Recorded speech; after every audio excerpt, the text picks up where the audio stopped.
आपणा सर्वांना जाणीव आहे की 12व्या शतकात भगवान सर्वज्ञ श्री चक्रधर स्वामींनी महाराष्ट्राच्या या पावनभूमीमध्ये महानुभाव संप्रदायाची स्थापना केली आणि तेव्हापासून तर आजपर्यंत चक्रधर स्वामींच्या विचारांचे पायीक त्यांचे अनुयायी हा स्वामींचा विचार शिरसावद्य म्हणून मोठ्या आस्थेने मोठ्या श्रद्धेने तो जपत आहेत आणि इतरांच्या हाती देत आहेत। या बाबीचाच एक महत्त्वाचा धागा म्हणजे आजची ही व्याख्यानमाला आहे।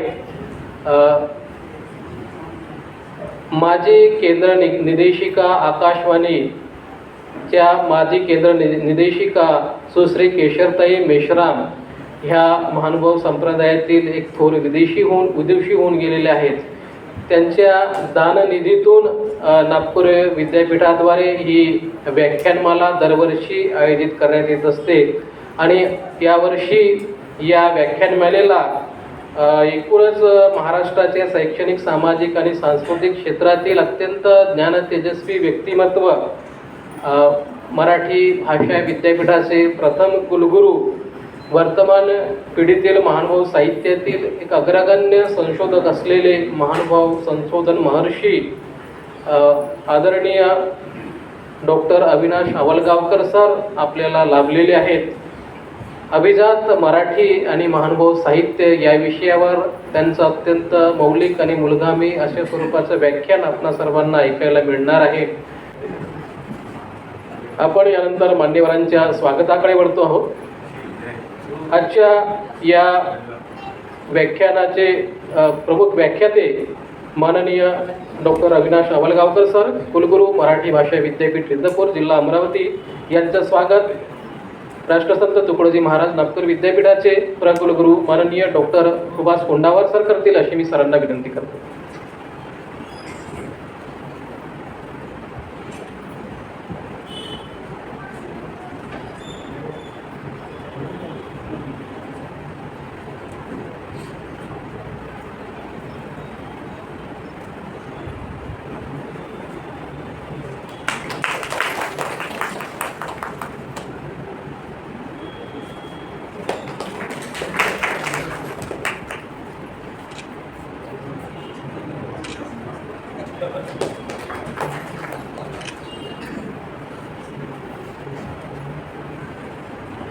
या व्याख्यानमालेचे अध्यक्ष राष्ट्रसंत तुकडोजी महाराज नागपूर विद्यापीठाचे प्रकुलगुरू माननीय डॉक्टर सुभाष कोंडावर सर यांचं स्वागत अध्यासन प्रमुख प्राध्यापक भारत मिसाळ सर करतील अशी मी त्यांना विनंती करतो।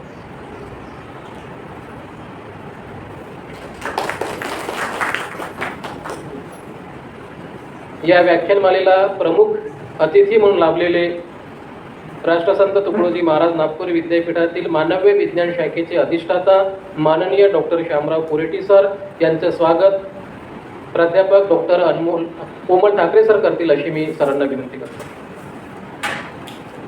सर हे भगवान सर्वज्ञ श्री चक्रधर स्वामी अध्यासन मंडळाचे सदस्य सुद्धा आहेत। कोमल ठाकरे सर डॉक्टर श्यामराव पुरेटी सरांचं स्वागत या ठिकाणी करीत आहेत। भगवान श्री चक्रधर स्वामी अध्यासनाचे प्रमुख आणि आजच्या या व्याख्यानमालेचे संयोजक प्राध्यापक भारत मिसाळ सर यांचे स्वागत श्री आनंदरावजी गजबे करतील अशी मी त्यांना विनंती करतो।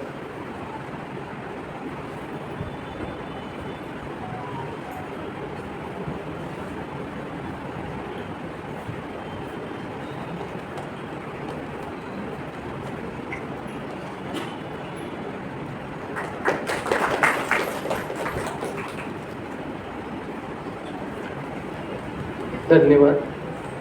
आजची ही व्याख्यानमाला म्हणजे केवळ महानुभाव साहित्यातलीच नव्हे तर एकूणच संपूर्ण मराठी वाङ्मयातील अत्यंत महत्त्वपूर्ण आणि मूलगामी अशी व्याख्यानमाला। हिमालयासारखे उत्तुंग व्यक्तिमत्व आणि सागरासारखी गंभीर विशाल बुद्धी उदात्त हृदय यांचा अपूर्व संगम म्हणजे कैवल्यवासी श्री नागराज बाबा यांनी महानुभाव साहित्य आणि तत्वज्ञान समृद्ध करण्यासाठी आपलं संपूर्ण आयुष्य पंथाला समर्पित केलं। भगवान श्री चक्रधर स्वामींच्या उत्तरपंथे प्रयाणाचं औचित्य साधून 700 वर्षाचं औचित्य साधून महाराष्ट्र शासनाने त्यांचा उत्तरपंथे प्रयाण सप्तशताब्दी महोत्सव साजरा करण्याचे ठरविले होतं या महोत्सवाचा एक भाग म्हणून सर्वज्ञ श्री चक्रधर स्वामींच्या जीवनकार्य व तत्वज्ञानाचे सम्यक आणि सर्वांगीण दर्शन व्हावे म्हणून श्री चक्रधर दर्शन हा ग्रंथ महाराष्ट्र शासनाने त्यावेळी प्रकाशित केला होता. हा प्रयाण सप्तशताब्दी महोत्सव कैवल्यवासी नागराज बाबा यांच्या प्रयत्नाने महाराष्ट्र शासनाने साजरा केला होता. या निमित्ताने चक्रधर दर्शन हा ग्रंथ काढला आणि जे लीळाचरित्र हा जो ग्रंथ आहे विवी कोलते संपादित हा ग्रंथसुद्धा काढण्यामागे प्रकाशित करण्यामागे कैवल्यवासी श्री नागराज बाबा यांचं अत्यंत महत्त्वाचं योगदान आहे. नागराज बाबा हे मुळातच अत्यंत साक्षेपी संशोधक, उत्तम लेखक आणि वक्ते होते. त्यांच्या या ग्रंथातील प्रस्तावना, ग्रंथातील आदिगुरु श्री दत्तात्रेय प्रभू हा लेख त्यांच्या विविधांगी व्यक्तिमत्वाची आणि त्यांच्या बुद्धी सामर्थ्याची ओळख करून देणार आहे. असे हे महानुभाव पंथातील एक थोर आचार्य प्रवर महंत त्यांच्या स्मृती नवीन पिढीपर्यंत पोहोचविण्यासाठी आणि पंथाच्या आणि एकूणच स्वामींच्या विचारांचं संवर्धन आणि संरक्षण व्हावे या दृष्टीने ही व्याख्यानमाला श्री केशरताई मेश्राम यांच्या प्रयत्नातून 2008 पासून नागपूर विद्यापीठामध्ये दरवर्षी आयोजित केली जाते. आणि आजचाच एक भाग म्हणजे अत्यंत महत्त्वाचा विषय घेतलेला आहे अभिजात मराठी आणि महानुभाव साहित्य. या विषयावर आजचे व्याख्याते आदरणीय डॉक्टर अविनाश आवलगावकर सर, कुलगुरू मराठी भाषा विद्यापीठ रिद्धपूर हे आपणाला मार्गदर्शन करणार आहेत. तत्पूर्वी या व्याख्यानमालेचं प्रास्ताविक आणि भूमिका प्रकट करण्यासाठी मी भगवान श्री सर्वज्ञ श्री चक्रधर स्वामी अध्यासनाचे प्रमुख प्राध्यापक भारत मिसाळ सर यांना विनंती करतो की ते या ठिकाणी प्रास्ताविक प्रकट करतील. सर. राष्ट्रसंत तुकडोजी महाराज नागपूर विद्यापीठ भगवान श्री चक्रधर स्वामी अध्यासन आज महंत नागराज बाबा महानुभाव स्मृती व्याख्यानमालेचं आज जे काही व्याख्यानमाला संपन्न होत आहे, खरं तर मार्च एप्रिलमध्ये ही संपन्न होणे आवश्यक होते, परंतु काही कारणामुळे आम्हाला ती पुढं ढकलावी लागली आणि आज तो दिवस उजडला आणि खऱ्या अर्थाने आज ही व्याख्यानमाला या ठिकाणी संपन्न होत आहे. या ठिकाणी या व्याख्यानमालेला अध्यक्ष म्हणून लाभलेले राष्ट्रसंत तुकडोजी महाराज नागपूर विद्यापीठाचे कुलगुरू डॉक्टर सुभाष कोंडावर सर या ठिकाणी उपस्थित आहे. या आजच्या विषयाला अभिजात मराठी आणि महानुभाव साहित्य या विषयावर हे पुष्प गुंफण्यासाठी मराठी भाषा विद्यापीठाचे कुलगुरू आदरणीय डॉक्टर अविनाश आवलगावकर सर या ठिकाणी उपस्थित आहे. मी त्यांचं सहज स्वागत करतो. त्याचबरोबर उपस्थित माननीय डॉक्टर शामराव कोरटी सर, प्रभारी अधिष्ठाता मानव विज्ञान विद्याशाखा सरांचं मी या ठिकाणी स्वागत करतो. आज ही जी व्याख्यानमाला या ठिकाणी संपन्न होत आहे, सुश्री केशरताई मेश्राम यांनी विद्यापीठाला जो काही दाननिधी दिलेला आहे त्या दाननिधीच्या संदर्भाने स्मृतिरूप महंत नागराज बाबांच्या नावाने ही व्याख्यानमाला या ठिकाणी संपन्न होत आहे. मागच्या काही कालखंडामध्ये अत्यंत महत्त्वपूर्ण महनीय व्यक्तींची व्याख्याने या व्याख्यानमालेमध्ये झालेली आहेत. त्यामध्ये पाठक सरांचं व्याख्यान झालेलं आहे, त्यानंतर बडवे सरांचं सुद्धा व्याख्यान झालेलं आहे. महनीय अशा भरपूर मोठ्या मोठ्या व्यक्तींची या ठिकाणी व्याख्याने या ठिकाणी संपन्न झालेली आहे. आज जो काही विषय आम्ही निवडलेला होता, खऱ्या अर्थानं राज्यामध्ये प्रथमतःच मराठी भाषा विद्यापीठ सुरुवात झाली, विद्यापीठाला सुरुवात झाली. त्याचबरोबर याच वर्षी मराठीला अभिजात भाषेचा दर्जा मिळाला. ह्या दोन घटना वर्तमान काळामध्ये मराठी भाषा साहित्य आणि संस्कृतीला अतिशय उत्तुंग शिखरावर नेण्यासाठी ह्या दोन घटना घडलेल्या आहेत असं मला त्या ठिकाणी वाटतंय. आणि म्हणून जितकं मराठी साहित्य आपल्याला महत्त्वाचं आहे, अगदी मध्ययुगीन कालखंडामध्ये आपण प्रवेश केला तर महानुभाव साहित्य आणि संत साहित्याचा आपल्याला त्या ठिकाणी संदर्भ मिळतो. आणि त्या अनुषंगानं 800 वर्षांची परंपरा खऱ्या अर्थाने महानुभाव संप्रदायाने जपलेली आहे, भक्ती चळवळी सुद्धा ती त्या ठिकाणी जपलेली आहे. आणि म्हणून अध्यासनाच्या वतीनं आज एक महत्त्वपूर्ण विषय सर त्यावर आपल्याला सविस्तर मार्गदर्शन करणारच आहे. मी अधिक वेळ घेत नाही, ते 2 गोष्टी त्या ठिकाणी सांगतो आणि थांबतो. मधल्या कालखंडामध्ये सर आम्ही वारसा महानुभाव साहित्याचा हा उपक्रम राबवला. नागपूर परिसरातील जे काही साधन व्यक्ती आहेत त्यांच्या प्रयत्नातून आम्ही इथे 5 ते 6 व्याख्यानं आयोजित केली आणि त्याला उत्तुंग असा प्रतिसाद त्या ठिकाणी लाभलेला आहे. मधल्या कालखंडामध्ये आम्ही पुन्हा ग्रंथ परीक्षण स्पर्धा आयोजित केली होती. महानुभाव साहित्य कृतींवरती आधारित ग्रंथ परीक्षण स्पर्धा, ती सुद्धा अतिशय चांगल्या रीतीने संपन्न झाली. 40 विद्यार्थ्यांनी या ठिकाणी सहभाग नोंदवला होता महाराष्ट्रामधून आणि त्याचेसुद्धा बक्षीस वितरण आपण आपल्या हस्ते या ठिकाणी करणार आहोत. एक उपक्रम आम्ही विद्यापीठाच्या निर्देशाप्रमाणे, मार्गदर्शनाप्रमाणे आणि त्याचबरोबर हे अध्यासन अगदी मराठी आणि महानुभाव अशा संदर्भात असल्यामुळे आदरणीय डॉक्टर कुलगुरू आवलगावकर सर यांचंसुद्धा आम्हाला या ठिकाणी महत्त्वपूर्ण असं मार्गदर्शन लाभलेलं आहे. मी आपणास आणखीन एक आनंदाची गोष्ट या ठिकाणी सांगू इच्छितो. मागच्या कालखंडामध्ये मार्च 2025मध्ये आपल्या या अध्यासन मंडळाला सर्वप्रथम अभ्यास मंडळाची स्थापना त्या ठिकाणी पूर्ण झालेली आहे आणि एक 9 सदस्यीय कमिटी आपल्याकडे त्या ठिकाणी कार्यरत आहे. सदस्य मंडळीसुद्धा आहेत. सर्व मंडळींनी एक 2 अभ्यासक्रम आम्ही या ठिकाणी राबवण्याचा प्रयत्न करत आहोत. एक महानुभाव स्टडीज, MA महानुभाव स्टडीज आणि दुसरा महानुभाव विशारद पदविका. हे 2 अभ्यासक्रम येत्या अगदी 20-25 दिवसामध्ये आपल्याला या ठिकाणी पाहायला मिळतील आणि इथली प्रवेश प्रक्रिया सुरुवात होईल अशी मी त्या ठिकाणी आशा बाळगतो. आणि खऱ्या अर्थानं हे अध्यासन पुढे घेऊन जाण्यासाठी आमची जी काही मंडळी आहेत, संशोधन सहाय्यक असेल, आमचे वरिष्ठ लिपिक असेल, हे सर्व त्या ठिकाणी कार्यरत आहेत. आज हा अत्यंत महत्त्वाचा विषय, मी अधिकचा वेळ आपला घेत नाही. सरांचं व्याख्यान आपल्याला त्या ठिकाणी ऐकायचं आहे आणि यानंतर जी काही स्पर्धा या ठिकाणी झाली होती त्याचं बक्षीस वितरण आपण प्रारंभी या ठिकाणी करून घेऊयात. तुषारजी रामटे.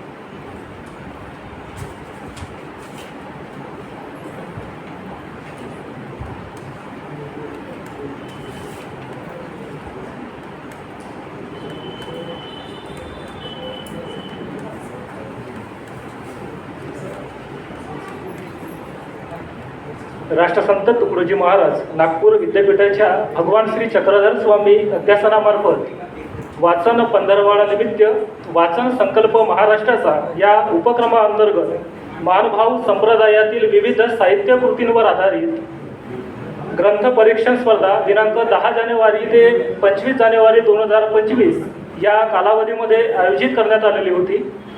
सदर स्पर्धा महाविद्यालयीन गट व खुला गट अशा 2 गटात घेण्यात आली असून सदर स्पर्धेसाठी खालील स्पर्धकांची अनुक्रमे निवड करण्यात आलेली आहे. या स्पर्धेमध्ये संपूर्ण महाराष्ट्रातून 40 स्पर्धकांनी भाग घेतलेला आहे. महाविद्यालयीन गटामध्ये 12 स्पर्धकांनी घेतलेला आहे आणि खुल्या गटामध्ये बाकी इतर स्पर्धकांनी या ठिकाणी सहभाग घेतलेला आहे. या बक्षिसाचं स्वरूप सन्मानचिन्ह, पारितोषिक आणि प्रमाणपत्र या स्वरूपाचं हे बक्षीस आहे. या ठिकाणी महाविद्यालयीन गटामध्ये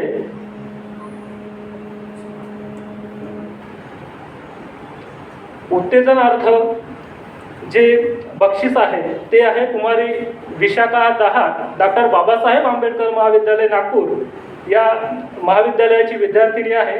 मी या ठिकाणी विनंती करतो की यांच्या वतीने जे प्रतिनिधी आलेले आहेत त्यांचे वडील श्री केशवजी दहाट यांनी हे बक्षीस या ठिकाणी स्वीकार करावं. डॉक्टर कोंडावर सरांना विनंती करतो की त्यांनी या बक्षिसाचं वितरण करावं. महाविद्यालयीन गटामध्ये तृतीय क्रमांक आहे कुमारी रुपाली सोनूने, नेहरू महाविद्यालयने, जिल्हा यवतमाळ. मी विनंती करतो की त्यांनी या ठिकाणी बक्षिसाचा स्वीकार करावा. आदरणीय डॉक्टर अविनाश आवलगावकर सरांना विनंती आहे की त्यांनी या बक्षिसाचं या ठिकाणी वितरण करावं. सर्वांनी जोरदार ताड्यांनी स्पर्धकांचं या ठिकाणी अभिनंदन करायचं आहे. महाविद्यालयीन गटामध्ये द्वितीय क्रमांक आहे अनुज वंशावार, कवी कुलगुरू कालिदास संस्कृत विश्वविद्यालय रामटेक येथील विद्यार्थी आहे. महाविद्यालयीन गटामध्ये या ठिकाणी द्वितीय क्रमांक प्राप्त झालेला आहे. आदरणीय डॉक्टर शामराव कोरेटी सरांना विनंती करतो की त्यांनी या ठिकाणी बक्षिसाचं वितरण करावं.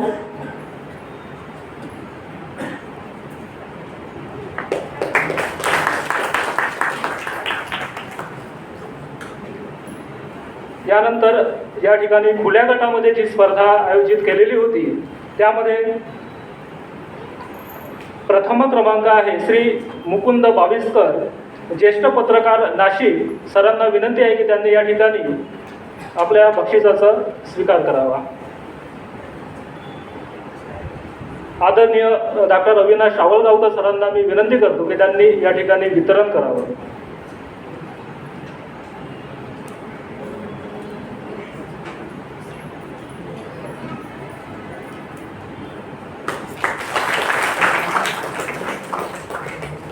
यानंतर खुला गटामध्ये द्वितीय क्रमांक आहे अमोल निंबाळकर, वरोरा, जिल्हा चंद्रपूर. यांच्या वतीने मी विनंती करतो की दुष्यंत बारसागडे प्रतिनिधी यांनी या बक्षिसाचा स्वीकार करावा. आदरणीय डॉक्टर सुभाष कोंडावाल सरांना विनंती करतो की त्यांनी या बक्षिसाचं वितरण करावं.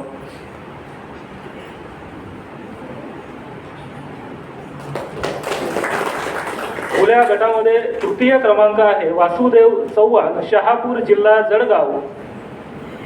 या ठिकाणी कुणी आदरणीय मुकुंद बावस्कर सरांनी या बक्षिसाचा स्वीकार करावा.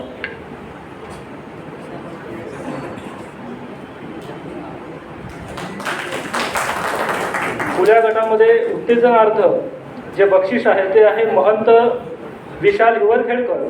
मी डॉक्टर गोविंद शास्त्री यांना विनंती करतो की त्यांनी या बक्षिसाचा स्वीकार करावा. महाविद्यालय गटामध्ये प्रथम क्रमांक प्राप्त करणाऱ्या तपस्विनी नम्रता राहेरकर, ब्रह्मविद्या पाठशाळा तरटगाव, जिल्हा सातारा.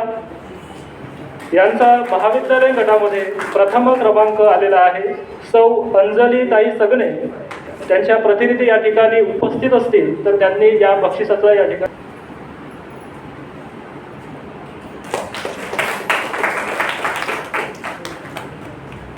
या स्पर्धेकरिता ज्या सर्व स्पर्धकांनी सहभाग घेतलेला आहे त्या सर्वांना सहभाग प्रमाणपत्र वितरित करण्यात येणार आहे. कार्यक्रम संपल्यानंतर लगेच ते प्रमाणपत्र आपण कार्यालयामधून घेऊन जावे. धन्यवाद. धन्यवाद. यानंतर आपण आजच्या मुख्य व्याख्यानाकडे आपण वळत आहोत. खरं म्हणजे आपल्या व्याख्यानाला आधीच उशीर झालेला आहे, परंतु अत्यंत महत्त्वाचा असा विषय आहे आणि या अत्यंत महत्त्वाच्या आणि मौलिक विषयावर बोलणारे तितकेच महत्त्वाचे व्यक्तिमत्व आपल्याला प्राप्त झालेले आहे. एकूणच संपूर्ण महाराष्ट्रातील शैक्षणिक, सांस्कृतिक आणि साहित्यिक क्षेत्रातील एक कृतिशील व्यक्तिमत्व म्हणून आज आपण सर्वजण ज्यांची आतुरतेने वाट बघत आहोत असे आदरणीय डॉक्टर अविनाश आवळगावकर सर यांचा एक थोडक्यात 2 ओळींचा मी परिचय प्रेक्षकांना करून देतोय. सर भारतातील अनेक विद्यापीठामध्ये व महाराष्ट्र शासनाच्या विविध समित्यांमध्ये सरांनी सदस्य म्हणून विविधांगी स्वरूपाचं अत्यंत मौलिक कार्य केलेलं आहे. साहित्य संशोधन क्षेत्रातील योगदान अत्यंत महत्त्वपूर्ण आहे. महानुभाव संशोधनाला विशेष प्राधान्य देऊन त्यांनी आजवर श्री गोविंद प्रभू चरित्र संशोधन आणि संपादन, महानुभावांचे स्फुट साहित्य संशोधन व संपादन, मध्ययुगीन हस्तलिखितांची सूची, महानुभावांचे ओवी वाङ्मय, महानुभाव वाङ्मयाचा शब्दकोश, महानुभावांचे व्यवस्थापन, वृद्धाचार संशोधन आणि संपादन, महानुभावांची आश्रम व्यवस्था, श्री गोविंद प्रभू चरित्र 450 लीळांचे संशोधन व संपादन, संत साहित्य चिंतन व मंथन, महानुभाव संप्रदाय आणि साहित्य, महानुभावांचा वृद्धाचार, महानुभावांची 60 संवत्सरे अशा विविध संशोधन प्रकल्पाला पूर्णत्वास नेऊन या संशोधन प्रकल्पावर अत्यंत मौलिक अशी ग्रंथनिर्मिती केली आहे. सोबतच त्यांनी ते एक फार मोठे कवीसुद्धा आहेत. त्यांचे किलबिल हा काव्यसंग्रह, त्यांचा किलबिल, सांजवावरी, सांजवान हे काव्यसंग्रह प्रकाशित आहेत. त्याचबरोबर त्यांनी विविध ग्रंथांचा इथे मी आता ती फार मोठी यादी माझ्याकडे आहे, तर म्हणजे त्यांना ऐकणं आपल्यासाठी फार महत्त्वाचं आहे म्हणून मी याचा उल्लेख टाळतो. आणि एकूणच सर हे या साहित्य आणि शैक्षणिक क्षेत्रातील आणि विद्यापीठ क्षेत्रातील अत्यंत एक नामवंत व्यक्ती आहेत. 2000 नागपूर येथील विदर्भ साहित्य संशोधन मंडळाने आजवरच्या त्यांच्या साहित्य संशोधनाबद्दल त्यांना संशोधन महर्षी या उपाधीने 2022 साली त्यांना सन्मानित केलेलं आहे. अशा प्रकारचे एक ज्ञाननिष्ठ व्यक्तिमत्व आपल्याला आज लाभलेले आहेत आणि सर अभिजात मराठी आणि महानुभाव साहित्य या विषयावर मार्गदर्शन करून त्यातील अनुबंध आपणासमोर उलगडून दाखवणार आहेत. मी आदरणीय डॉक्टर अविनाश सावलकर गावकर सरांना अत्यंत विनम्रतापूर्वक विनंती करतो की सर या ठिकाणी आम्हाला मार्गदर्शन करतील. आदरणीय सर.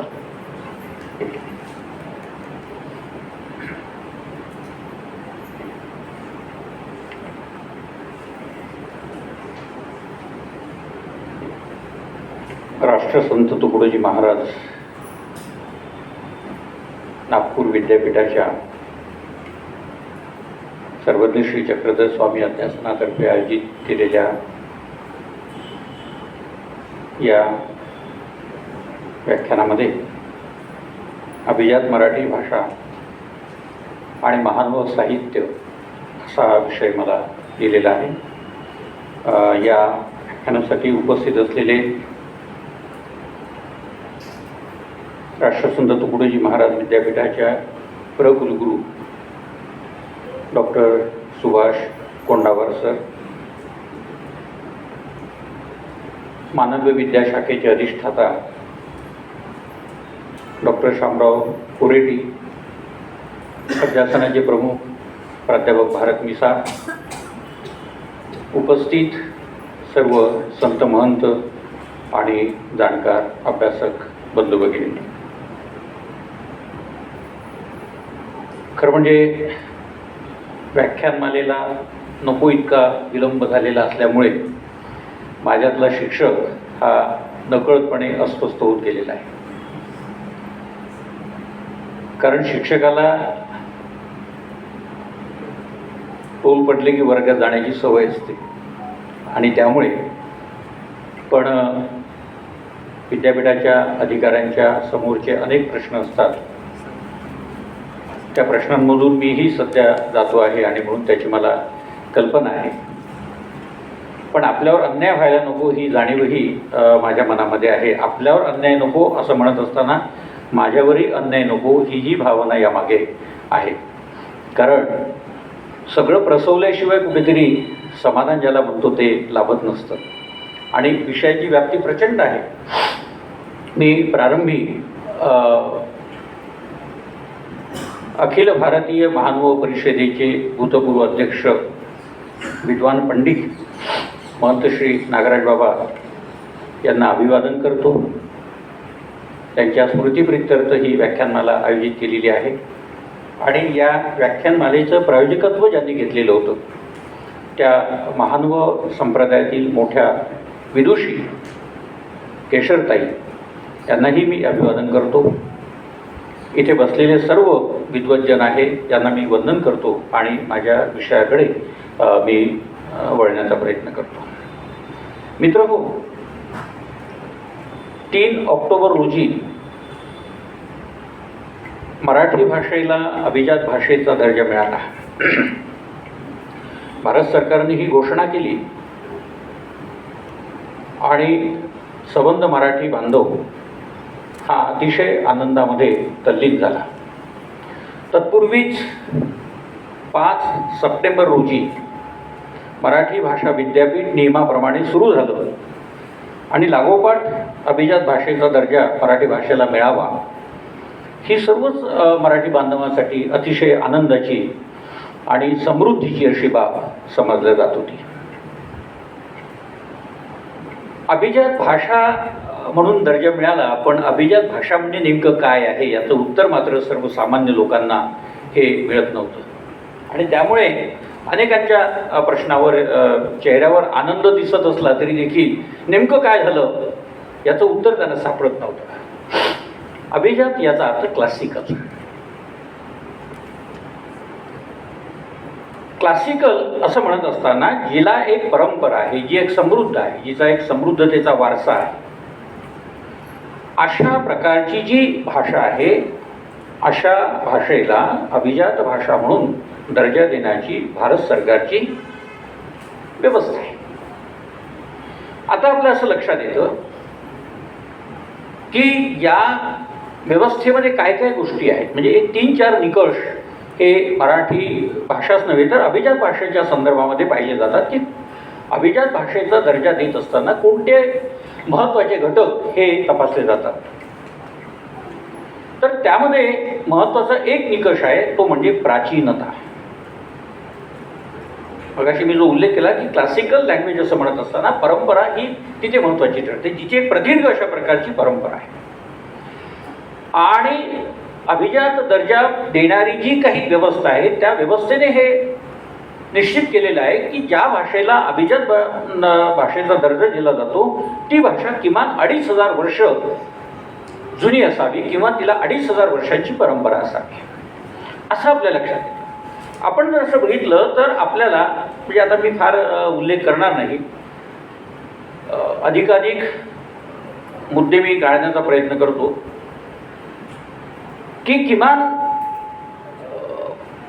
500 वर्षाच्या म्हणजे इसवी सन 500 मध्ये जो एक ग्रंथ निर्माण झालेला आहे ज्याचं नाव आहे महावंश, हा बौद्ध ग्रंथ म्हणून प्रसिद्ध आहे. या 500 इसवी सन 500 मध्ये निर्माण झालेल्या बौद्ध ग्रंथामध्ये, महावंश या बौद्ध ग्रंथामध्ये मराठी भाषेचा उल्लेख आलेला आहे. तो उल्लेख मरहट्ट अशा नावाने आलेला आहे. आता मी तुम्हाला हे 500 वर्षापूर्वी सांगितलं. 5व्या शतकामध्ये नारद मुनी स्मृतीमध्ये देखील मराठी भाषेचा उल्लेख आलेला आहे. त्यानंतर अशा प्रकारचे अनेक ग्रंथ आहेत जी मी आता इथे टाळतो आहे वेळेअभावी, की ज्यामध्ये मराठी भाषेचा उल्लेख आलेला आहे. म्हणजे मराठी भाषा ही कुठेतरी होती आणि तिचा उल्लेख या विविध अशा प्रकारच्या ग्रंथांमध्ये येतो. तेव्हा आपोआपच तिची प्राचीनता सिद्ध होते की 2500 वर्षांपूर्वी मराठी भाषा होती. म्हणजे मराठी भाषेचं अस्तित्व होतं. आणि दुसरीकडे आपल्या असं लक्षात येतं की मराठी भाषेमधून जे लोकसाहित्य निर्माण झालेलं आहे, ज्याला आपण आदिम साहित्य असं म्हणतो, या आदिम साहित्याचा जर विचार केला तर मी असं म्हणेल म्हणजे लोकसाहित्याचं मूळ शोधणं हे अत्यंत अवघड आहे. या लोकसाहित्याचा जर विचार केला तर लोकसाहित्याची परंपरा ही त्याच्याही आधी जाऊ शकते आणि त्यामुळे मराठी भाषेच्या अस्तित्वाचा जर विचार केला तर ती अनेक शतकांपूर्वीची भाषा आहे हे आपल्याला लक्षात येत आहे. आता दुसरा मुद्दा असा लक्षात येतो, म्हणजे हा पुढे मग वारसा चालत येतो. अगदी ताम्रपट आहे, शिलालेख आहे, ज्योतिषरत्नमालासारखा ग्रंथ आहे, मग पुढे लीळाचरित्र आहे, ज्ञानेश्वरी आहे, विवेक सिंधू आहे, वगैरे वगैरे.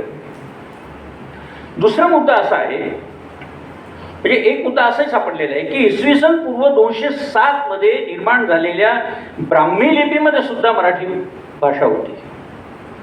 आता पुन्हा मी आणखी मागे गेलो, म्हणजे 5व्या शतकाच्या आधी देखील 207 म्हणजे 3ऱ्या शतकामध्ये ब्राह्मी लिपीत मराठी भाषेचा उल्लेख येतो आहे.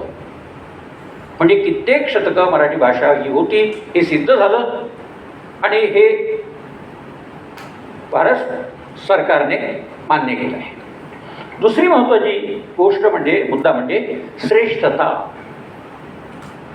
ज्या भाषेला अभिजात दर्जा दिला जातो त्या भाषेचं श्रेष्ठत्व. आता त्या भाषेचं श्रेष्ठत्व तपासायचं असेल तर एक तर तिचा व्यवहारामध्ये असणारा उपयोग हाही तपासला जातो आणि दुसरं म्हणजे त्या भाषेमधून होणारी साहित्य निर्मिती. इथेही मराठी भाषा कुठेही कमी पडलेली नाही. या मुद्द्यांचे विश्लेषण हे माझ्या पुढच्या ओघामध्ये येणार आहे, म्हणून तिचं अधिकचा वेळ मी घेत नाही. आता अनेक श्रेष्ठ ग्रंथ आपल्याला मराठी भाषेमध्ये पाहायला मिळतात. दुसरी गोष्ट म्हणजे स्वयंभू. म्हणजे ती स्वयंभू भाषा आहे, स्वतःचं अस्तित्व सिद्ध करणारी भाषा आहे, जी संस्कृतोद्भव नाही अशी भाषा आहे आणि जुनी आहे. या अर्थाने ती स्वयंभू आहे. आणि चौथा मुद्दा जो आहे तो म्हणजे सलगतेचा. सलगता म्हणजे जिथे भाषेचं मूळ आपल्याला आढळतं तेव्हापासून तर आजपर्यंतच्या साहित्याचा, व्यवस्थेचा विचार केला तर मराठी भाषा ही स्वतंत्रपणे, सलगपणे समाजामध्ये वावरते आहे आणि उत्तमोत्तम अशा प्रकारची साहित्य निर्मिती होत आहे. म्हणून आपल्याकडे प्राचीन काळाचा इतिहास जर आपण बघितला तर मी सांगितलेले दुसऱ्या शतकाचे तिसऱ्या शतकाचे संदर्भ मिळतात. मध्ययुगीन कालखंडाचा विचार केला तर आपल्याला लीळाचरित्र, ज्ञानेश्वरी यासारखे ग्रंथ मिळतात, ताम्रपट मिळतात, शिळालेख मिळतात. आणि नंतरच्या कालखंडामध्ये जर विचार केला तर आधुनिक साहित्याचा संबंध इतिहास जो आजपर्यंतचा इतिहास आहे हा इतिहास सलगपणे साहित्य निर्मिती करणारा इतिहास आहे. आणि म्हणून आपल्याकडच्या मराठी भाषा आणि साहित्याचा इतिहास जर तपासला तर प्रचंड ग्रंथ निर्मिती आपल्याकडे झालेली आहे. हे नव्याने सांगण्याची गरज नाही, हे सर्व श्रुत आहे. या सगळ्या गोष्टींचा विचार केल्यामुळे मराठी भाषा ही अभिजात भाषा झालेली आहे हे सिद्ध झालं. म्हणजे काय झालेलं आहे तर ती क्लासिकल लँग्वेज आहे. एक गोष्ट सांगायला हरकत नाही, पुण्याच्या एका व्यासपीठावर बोलत असताना माझ्यासोबत असलेले मराठीचे गाढ पंडित असं म्हणाले की म्हणाले काय फार मोठं नवीन झालं मराठी भाषेला अभिजात भाषेचा दर्जा दिल्याने. अभिजात भाषा आहेच ती, ते फार नवीन नाही झालं म्हणाले, वगैरे वगैरे या पद्धतीने बोलले. सुदैवाने मी अध्यक्ष होतो त्यामुळे मी नंतर असं म्हणालो की अभिजात भाषेचा दर्जा दिल्यामुळे कदाचित फार फरक पडला नसेल तुम्हाला किंवा मला, पण जनसामान्यांना फरक पडलेला आहे हे लक्षात घेणं आवश्यक आहे. जनसामान्यांना का फरक पडला? तुम्हाला माहिती आहे तुमची मराठी भाषा श्रीमंत आहे, मला माहिती आहे माझी मराठी भाषा श्रीमंत आहे आणि म्हणूनच आपली मुलं म्हटलं इंग्रजी भाषेमध्ये शिकायला जात असतात. पण सर्वसामान्य माणसांना हे माहिती नाही की आपली मराठी भाषा इतकी श्रीमंत आहे की तिला अभिजात भाषेचा दर्जा मिळावा. जेव्हा राजपथावरून किंवा शासनाकडून एखाद्या गोष्टीवर शिक्कामोर्तब होत असतो तेव्हा त्याचं मूल्य संबंध समाज व्यवस्थेमध्ये अनेक पटींनी वाढलेलं असतं, हे लक्षात घ्या. आणि म्हणून म्हटलं समाजाच्या चेहऱ्यावर आनंद आहे. काय झालं मला माहित नाही, पण माझ्या भाषेला अभिजात भाषेचा दर्जा मिळाला. आता अभिजात भाषेचा दर्जा मिळाला, पण टिकवणं कोणाच्या हातात आहे? आपल्या हातात आहे. त्याचं मूल्य विकसित करणं आपल्या हातात आहे. त्याचं श्रेष्ठत्व पुढच्या पिढ्यांपर्यंत पोहोचवणं आपल्या हातात आहे. अनेकदा असं म्हटलं जातं, म्हणजे साहित्य संमेलनांच्या व्यासपीठावर असू दे किंवा वेगवेगळ्या व्याख्यानमालांमध्ये असू दे, की मराठी भाषेवर अनेक आक्रमण होत आहेत आणि उद्या मराठी भाषा निस्तनाभूत होईल. मला जेव्हा हा प्रश्न विचारला जातो तेव्हा मी असं म्हणतोय काहीही होणार नाही, काहीही होणार नाही. जोपर्यंत मराठी माणूस जिवंत आहे तोपर्यंत मराठी भाषा जिवंत राहणार आहे. पण मराठी भाषा जिवंत राहणार आहे असं म्हणत असताना मी जर हतबल होऊन इतर भाषांच्या ठिकाणी समोर नतमस्तक होत गेलो तर माझ्या भाषेच्या अस्तित्वाचं मग मात्र प्रश्नचिन्ह माझ्यासमोर उभं राहणार आहे. आणि म्हणून इथे कुठेतरी आपल्याला हा विचार करण्याची गरज आहे, तो म्हणजे आपल्या समाजाला भाषिक भान येण्याची गरज आहे. ते अजूनही आलेलं नाही. म्हणजे इंग्रजी भाषेमधून मी शिकलो म्हणजे मी ज्ञानी पंडित झालो, हे जे समीकरण आहे हे पूर्णतः चुकीचं आहे. तुम्ही शिकत असता म्हणजे ज्ञान आत्मसात करीत असता, आणि ज्ञान आत्मसात करायचं असेल तर तुम्हाला तुमची मातृभाषा ही अधिक समर्थ आहे हे लक्षात यायला पाहिजे. अहो साधी गोष्ट आहे, लहान बाळाला जेव्हा त्याची आई स्वतःच्या हाताने भरवते तेव्हा त्याला मिळणारा आनंद हा फार वेगळा असतो. आणि म्हणून ते बाळ दुसऱ्या कोणत्याही स्त्रीच्या किंवा कोणत्याही व्यक्तीच्या हातून जेवायला तयार होत नाही, त्याला आईच पाहिजे असते. हे मातृत्व जर तुमच्या भाषेच्या ठिकाणी असेल, तुम्ही तिला मातृभाषा म्हणता, याचा अर्थ असा आहे की जिच्या दुधावर तुमचं पालन पोषण होत असतं ती तुमची मातृभाषा असते. इंग्रज जाऊन इतके वर्ष झाले, पण तरीही आपली परधार्जिणी वृत्ती मात्र कमी झालेली नाही.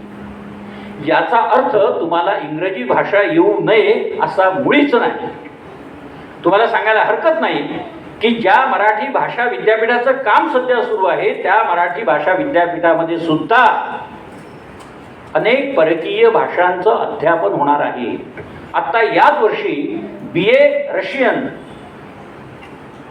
आणि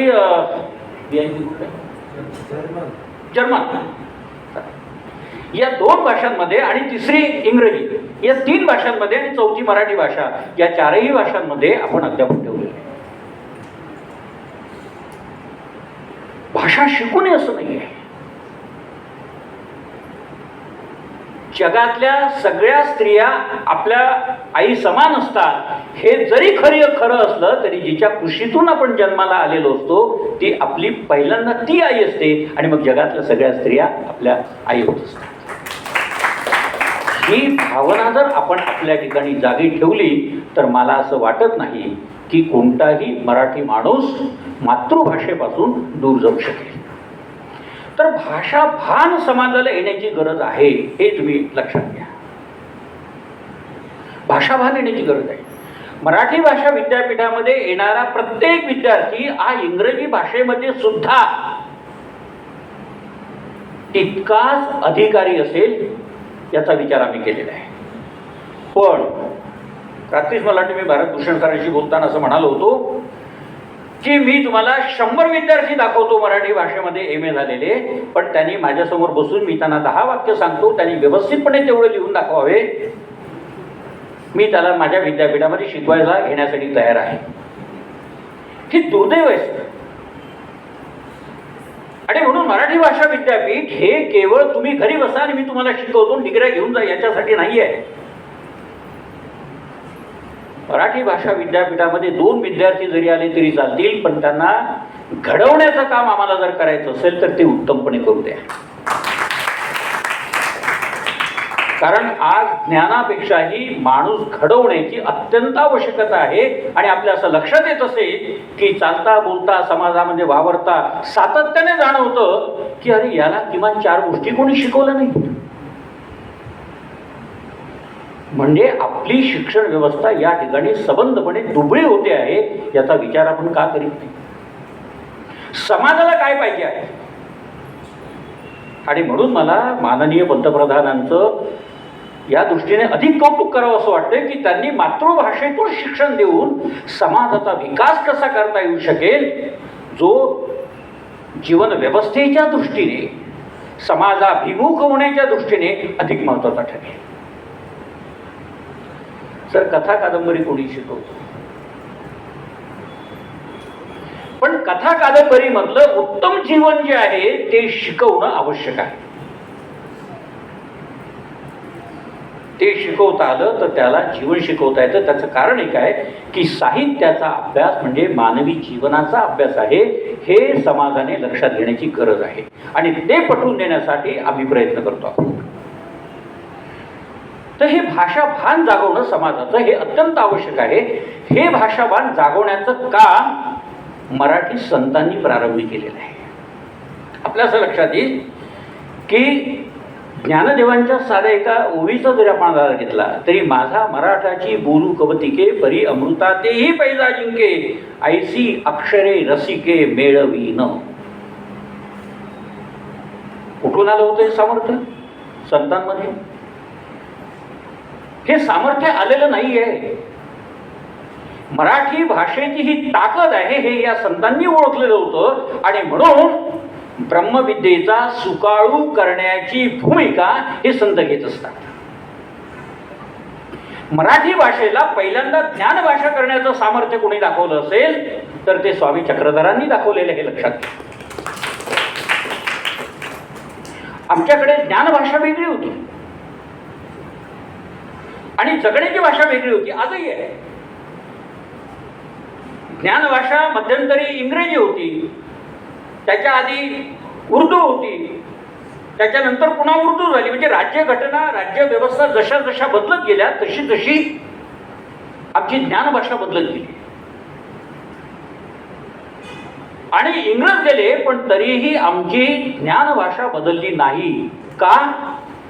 तर ज्ञानभाषा इंग्रजीतून आपण ज्ञान घेतलं तरच आपण समाजामध्ये उत्तमपणे उभं राहू शकतो, एवढंच त्यांना माहिती आहे. आणि मग थोडं काही झालं ते सॉरी म्हणायचं पुढे झालं, लात लागली तरी सॉरी म्हणायचं पुढे झालं. अरे पण सॉरी या शब्दाच्या मागे काय भावना आहे? चेहऱ्यावर जर विनम्रतेची जाणीवच होत नसेल तर सॉरी या शब्दाचा अर्थ शून्य, हे आमचं साहित्य सांगत आहे. रशियाचं कुठे बिघडलं, फ्रेंचचं कुठे बिघडलं, जपान कुठे बिघडलंय, फ्रान्स कुठे गेलाय? अनेक भाषा जगामध्ये तुम्हाला असं लक्षात येईल की अनेक देशांची ज्ञानभाषा त्यांची जी भाषा आहे ती आहे, आणि तरीही ते आपल्यापेक्षा अधिक गतीने पुढे जात आहेत. त्याचं कारण आहे मित्र हो, तुम्हाला सांगतो की ज्याला स्वभाषेचा अभिमान आहे आणि जो स्वभाषेवर अवलंबून असतो, परावलंबित्व नाही, जो परावलंबी असतो तो मागे राहतो, आणि जो स्वतःवरच अवलंबून असतो तो गतीने पुढे जात असतो. या देशाच्या विकसनशीलतेमध्ये हा एक महत्त्वाचा मुद्दा आहे की तुम्ही तुमची ज्ञानभाषा विकसित करा आणि त्या मार्गाने जा. अख्ख्या महाराष्ट्राचं स्वप्न हे मराठी भाषेभोवती फिरलं पाहिजे, हे तुम्ही लक्षात घ्या. आणि म्हणून तुकारामासारख्या संत कवीमध्ये देखील तुकारामासारख्या म्हणण्याचं असं की ज्यांची परंपरा ही पंडितांची नव्हती, सर्वसामान्य व्यवस्थेमधून आलेले संत तुकाराम, आम्हा घरी धन शब्दांचीच रत्ने, शब्दांचीच शस्त्रे यत्न करू, शब्दांचे आमुच्या जीवाचे जीवन, शब्दे वाटू धन जन लोका. ही आहे शब्दांची ताकद, हे आहे शब्दांचं सामर्थ्य. शस्त्राने वार केला तर तो काही दिवसांनी मिटू शकतो, पण मनावर शब्दांचा जो आघात होतो तो आयुष्यभर छळत राहणार असतो, लक्षात घ्या. आणि म्हणून शब्द सांभाळून आणि तोलून मापून वापरण्याचं जे सामर्थ्य आहे ते तुम्हाला संतांनी शिकवलेलं आहे. मित्र हो, हे भाषिक परावलंबित्व आपल्याला नाकारणं आवश्यक आहे. महानुभावांनी हे भाषिक परावलंबित्व आधीच नाकारलेलं आहे, ज्ञानदेवांच्या आधी नाकारलेलं आहे, संत तुकारामांच्या आधी नाकारलेलं आहे. आणि काय म्हटलेलं आहे? तुमचा अस्मात कस्मात मी नेणेगा, माझं श्री चक्रधरे निरूपिलीत या मराठीसीची पुसा. अस्मात कस्मात तुच्छ, हे लक्षात घ्या. ही सगळी परंपरा पंडितांची आहे. असं म्हणणारे नागदेवाचार्य हे संस्कृतचे विद्वान पंडित होते. दामोदर पंडित आणि केशव पंडित म्हणजे केशवाचार्य, किशोर व्यास हे सुद्धा संस्कृतचे मोठे पंडित होते. आणि यांचं आदान प्रदान हे संस्कृतमधूनच चालायचं. जेव्हा नागदेवाचार्यांना प्रश्न विचारायला जायचे तेव्हा ते संस्कृतमधून विचारायचे, तर नागदेवाचार्यांना कळत नव्हतं. ते संस्कृतचे प्रगाढ पंडित होते. पण तरी जेव्हा ते असं म्हणतायत की तुमच्या ह्या क्षुद्र भाषांमध्ये मी तुम्हाला उत्तर देणार नाही, माझ्या स्वामींनी जी भाषा सांगितली. का स्वामींनी भाषा सांगितली? तर स्वामींनी मराठी भाषा ही धर्मभाषा आहे सिद्ध केली आहे, आणि ज्ञान हे तुम्हाला तुमच्या मातृभाषेतून द्यायला पाहिजे. हे जर त्यांनी सिद्ध केलं असेल तर मी परावलंबित्व का स्वीकारावं? आणि म्हणून महानुभावांनी या परावलंबित्वाला पहिल्यांदा हे दिलेलं आहे. कवी गोपाळ मुनी म्हणून रुक्मिणी स्वयंवर करते होते. त्यांनी असं म्हटलेलं आहे, संस्कृत शब्द उच्चार सर्व जगी न घडे व्यापार, जैसे मार्गी आडीचे नीर तृषवंतासी. तृषवंत म्हणजे तहानलेला, आणि मार्गी आडीचे नीर म्हणजे पाणी. पण कसं पाणी आहे ते? आड मार्गाने. म्हणजे एखादा तहानलेला माणूस असेल आणि त्याला चटकन पाणी पाहिजे असेल तर संस्कृत भाषा पाणी देते, त्याला समाधान देते. पण कसं पाणी मिळते त्याला? म्हणजे आड मार्गाच्या विहिरीवर जाऊन त्याला पाणी प्यावं लागतं. पण तैसे नवे मराठी गंगा, ते मुक्त जीवन सर्व जगा, आणि पाप क्षालनी प्रसंगा पवित्रपणे. पण मराठी भाषा अशी नाहीये. आता यातला तुम्ही संदर्भ लक्षात घ्या. म्हणजे संस्कृतला आडमार्गीचं पाणी असं म्हटलेलं आहे आणि तैसी नवे मराठी पवित्र गंगा असं म्हटलेलं आहे. त्याचं कारण हे आहे की सर्वसामान्य माणसाला जर एखाद्या संस्कृतमधला संदर्भ त्याचा अर्थ लक्षात घ्यायचा असेल तर त्याला अनेक प्रयत्न करावे लागतात. संस्कृतचा व्यासंगी पंडित असेल त्याच्यापर्यंत जा, मग तो काय सांगेल ते समजून घ्या, ते कळेलच असं नाही. हा आडमार्ग झाला. पण आमची मराठी भाषा तशी नाही आहे. ती कशी आहे तर ती पापक्षालनी आहे. आता पापक्षालनी असं म्हणत असताना देखील पुन्हा हा संदर्भ येतो आहे की त्या मराठी भाषेमधून पापक्षालन होण्याचं ज्ञान स्वामी चक्रधरांनी दिलेलं आहे, म्हणून पापक्षालन आहे. पवित्रपणे सहज उमजावी, सहज कळावी अशी जर पवित्र वाणी असेल तर मी त्या आडमार्गीच्या संस्कृत भाषेकडे कशाला जाऊया असं आपल्या लक्षात येत आहे. आणि म्हणून महानुभावांनी मराठी भाषेला जे ज्ञानभाषेचं राजसिंहासन दिलेलं आहे ते इथे लक्षात घेण्यासारखं आहे. पहिली गोष्ट म्हणजे महानुभावांची साहित्य निर्मिती हीच मुळामध्ये मराठी भाषेतून आहे. म्हणजे संस्कृतचे व्यासंगी पंडित असून देखील, म्हणजे ज्या केशव व्यासांना आणि दामोदर पंडितांना नको का केशवदया पंडित द्या असं म्हटलं, त्या केशव व्यासांनी आणि त्या दामोदर पंडितांनी मराठी भाषेमधून उत्तम अशा प्रकारची साहित्य निर्मिती केली आहे. म्हणजे मूर्तिप्रकाश हा केशव व्यासांचा एक अनमोल ग्रंथ आहे, ज्याची तुलना ही ज्ञानेश्वरीशी सुद्धा होऊ शकत नाही. पण दुर्दैव हे आहे की त्याचा आपण अभ्यासच करीत नाही. तुम्हाला सांगायला हरकत नाही सर, रिद्धपूरला मराठी भाषा विद्यापीठ झाल्याबरोबर ती महानुभावांची काशी आहे म्हणून ते महानुभावांचं विद्यापीठ आहे का? अरे महाराष्ट्र सरकार मराठी भाषा विद्यापीठ, जगातलं पहिलं मराठी भाषा विद्यापीठ हे रिद्धपूरला करत आहे. ती महानुभावांची काशी म्हणून नव्हे, ती महानुभावांची काशी म्हणून नव्हे, ती सबंध महाराष्ट्राची सांस्कृतिक राजधानी आहे हे कोणी लक्षात घेत नाही. कारण तिथे मराठीतला आद्यग्रंथ असलेला लीळाचरित्रचा जन्माला आलाच, पण ज्ञानेश्वरीच्या आधी 4 वर्ष निर्माण झालेलं महदंबेचं धवळं तिथे जन्माला आलं. आणि आणखी पुढचा इतिहास असा आहे की महानुभावांचे अनेक टीकाग्रंथ त्याचा प्रारंभ रिद्धपूरमध्ये झाला. आणि त्याच्या पुढचं आणखी पाऊल तुम्हाला सांगतो की माणसाने माणसासारखं वागावं, जातीभेदातीत व्हावं,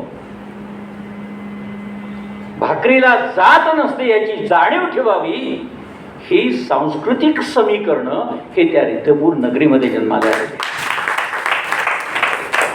प्रत्येक मराठी भाषक माणसाला अभिमान वाटावा इतकं सांस्कृतिक मूल्य हे रिद्धपूर नगरीमध्ये जर दडलेलं असेल तर तिथे कोणत्याही धर्मसंस्कृतीचा वास येता कामा नये. तो सुगंध आहे, स्वच्छ आहे, तो निरांकुश आहे आणि तो जनहितार्थ आहे याची जाणीव प्रत्येक मराठी माणसाने ठेवण्याची गरज आहे. आणि म्हणून या जाणीवेतूनच आपल्या राज्याचे माननीय मुख्यमंत्री देवेंद्रजी फडणवीस यांनी जे विधान केलेलं आहे की रिद्धपूर इथे निर्माण झालेलं मराठी भाषा विद्यापीठ मला असं निर्माण करायचं आहे की जगातला कोणताही माणूस आला भारतामध्ये तर त्याने असं म्हटलं पाहिजे की मला एकदा रिद्धपूरला जाऊन यायचं आहे. आणि मित्र हो, ते माननीय मुख्यमंत्र्यांचं स्वप्न पूर्ण करण्याच्या दृष्टीने आम्ही मुंगीच्या गतीने पावलं टाकण्याचा प्रयत्न करतो, एवढंच. तेव्हा हे सांस्कृतिक मूल्य आपल्याला लक्षात घ्यायला पाहिजे. महानुभावांनी आणखी काय केलेलं आहे, म्हणजे ज्याला आपण अभिजात भाषा म्हणतो आहे, जी अभिजात भाषा, ही अभिजात भाषा खऱ्या अर्थाने जिवंत ठेवण्याचं काम हे ज्या संतांनी केलं त्यात महानुभावांचं कार्य हे अनेक दृष्टीने मोलाचं आहे. म्हणजे सर्व प्रकारची वाङ्मय निर्मिती त्यांनी केलेली आहे. आणि ती कोणत्या भाषेमधून केली? ती जनभाषेतून केलेली आहे. ती जनभाषेतून केलेली आहे. म्हणजे मराठी ही त्या काळामध्ये सर्वसामान्य माणसांची भाषा होती, पंडितांची भाषा संस्कृत होती, जनमानसाची भाषा ही मराठी होती. आणि या जनमानसामध्ये स्वामी चक्रधर हे अविरतपणे वावरत होते. त्यांच्या आजूबाजूला जसे संस्कृतचे पंडित होते तसेच त्यांच्या आजूबाजूला सर्वसामान्य विविध जाती व्यवस्थेतली माणसे होती.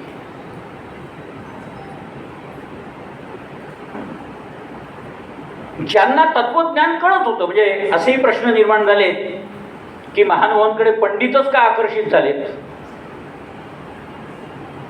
सर्वसामान्य वर्ग का आकर्षित झाला नाही? अरे साधं उत्तर आहे.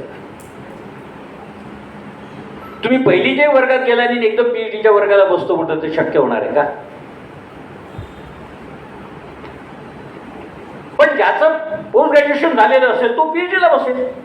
माईमभट्टांसारखा पंडित ज्यांनी सगळे शास्त्र कोळून प्यालेले होते आणि मग जेव्हा इकडे आले तेव्हा त्यांच्या असं लक्षात आले की आपण जे प्यालो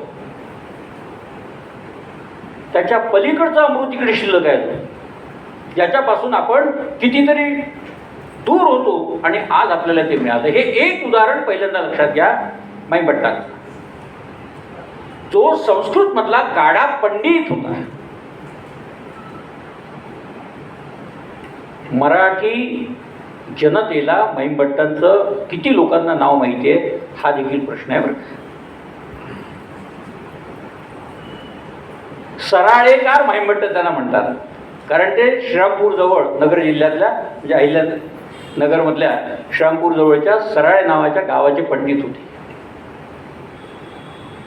संस्कृतचा व्यासंगी पंडित, 6 शास्त्र पळून प्यालेला आणि महाराष्ट्रातल्या सगळ्या विद्या संपल्या म्हणून तेलंगणामध्ये जाऊन पुन्हा प्रभाकर शास्त्र शिकून आलेला मनुष्य, एवढा संस्कृतचा व्यासंगी पंडित असून इथे स्वामी चक्रधरांच्या समोर नतमस्तक होतो आणि म्हणतोय की माझं सगळं जीवन वाया गेलं, आज मला ज्ञानसूर्य मिळाला. याचा अर्थ तुम्ही लक्षात घ्या. आणि हे माईमभट्ट होते म्हणून अभिजात मराठी भाषेची जी सांस्कृतिक मूल्य परंपरा आहे ही परंपरा आजच्या काळापर्यंत तितक्याच समृद्धपणे उभी आहे. तुम्ही लक्षात घ्या. आणि म्हणून मी नेहमी म्हणत असतो की अनुभवावी लीळा एक तरी.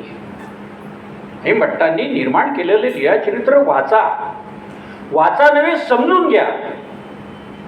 त्यातलं सौंदर्य बघा, त्यातली कणव बघा, त्यातलं मानवी जीवन बघा. कोटेवर सर तुम्हाला सांगतो मी, उत्तम साहित्याचं लक्षण ते असतं की जे साहित्य जनहितार्थ निर्माण झालेलं असतं, समाजाच्या विकासासाठी जे निर्माण होत असतं ते उत्तम साहित्य असतं. आणि जे उत्तम साहित्य असतं ते काळाच्या अनंत शतकांना भेदून पार जात असतं. ते संपतच नाही, ते संपतच नाही. आज तुमच्या लक्षात येईल की मूल्याधिष्ठित अभ्यास प्रणाली निर्माण करण्याचा जो भारत सरकारचा जो प्रयत्न चाललेला आहे, ही मूल्याधिष्ठित जीवन प्रणाली मराठी साहित्यामधल्या संत साहित्यामध्ये, महानुभाव साहित्यामध्ये, वारकरी साहित्यामध्ये, जैन साहित्यामध्ये आपल्याला पाहायला मिळते. हे तुम्ही लक्षात घ्या. आणि ही परंपरा अभिजात वारसा सांगणारी परंपरा आहे. ही परंपरा श्रीमंत विचारांची परंपरा. मगाशी मी श्रीमंतीचा उल्लेख केलेला होता. श्रीमंती म्हणजे केवळ शब्दांचं धन नाही आहे. शब्द हे केवळ शब्द नसतात. प्रत्येक शब्दाच्या मागे एक जीवनगर्भ अर्थ दडलेला असतो. प्रत्येक शब्दाच्या मागे एक सांस्कृतिक मूल्य दडलेलं असतं. मगाशी जे म्हणालो ना की पायाला पाया लागतो आणि इंग्रजीमध्ये सारी म्हणून सारे आणि निघून जातो, तर ते सांस्कृतिक मूल्य कळालेलं नाही आहे. पण जेव्हा पायाला पाय लागल्यानंतर मी खाली वाकून त्याला नमस्कार करतो आणि क्षमा करा असं म्हणत असतो, तेव्हा मला त्या सांस्कृतिक मूल्याचं भान आहे. कारण माझी भाषिक परंपरा ही अभिजात परंपरेशी नाळ जोडणारी आहे. हे कुठेतरी मला चटकन लक्षात येत आहे. तेव्हा सर्वस्तरीय वावर असल्यामुळे स्वामींच्या लीळाचरित्रामध्ये जे त्या माईमठांनी निर्माण केलं, जो संस्कृतचा गाढा अभ्यासक पंडित होता, त्यांनी मराठी भाषेमधून हे केलेलं आहे. आणि तीच मराठी भाषा आज आपल्याला सहजपणे कळत नाही. ती कळण्यासाठी देखील आपल्याला विचार करावा लागतो, शब्दांचे अर्थ शोधावे लागतात. अनेक लोक असं म्हणतात की व लीळाचरित्र कळतच नाही आम्हाला. मी त्यांना प्रतिप्रश्न विचारतो की ज्ञानेश्वरी तरी कुठे कळते तुम्हाला?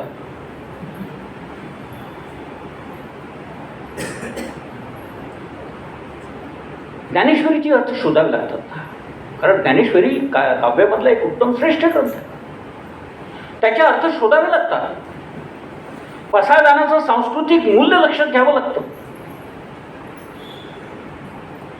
लीळाचरित्राचंही तेच आहे, पण आम्ही शोधत नाही. इकडे आम्ही शोधत नाही. पसायदान म्हटलं की आम्हाला प्रसाददान झालं याचा आनंद आम्हाला मिळत असतो. पण माझं असं म्हणणं आहे की कोणत्याही श्रेष्ठ साहित्याचा आस्वाद ते वाचलं म्हणजे मिळतं असं नाही आहे. ते समजून घ्यावं लागतं. जेव्हा त्यातला एक एक शब्द कळतो तेव्हा त्याचं मूल्य आपल्याला लक्षात येतं असं मला जाणवत आहे. तेव्हा भाषा ही केवळ भाषा नसते, तुम्ही लक्षात घ्या. भाषा ही संस्कृतीचं वहन करणारी असते. म्हणजे या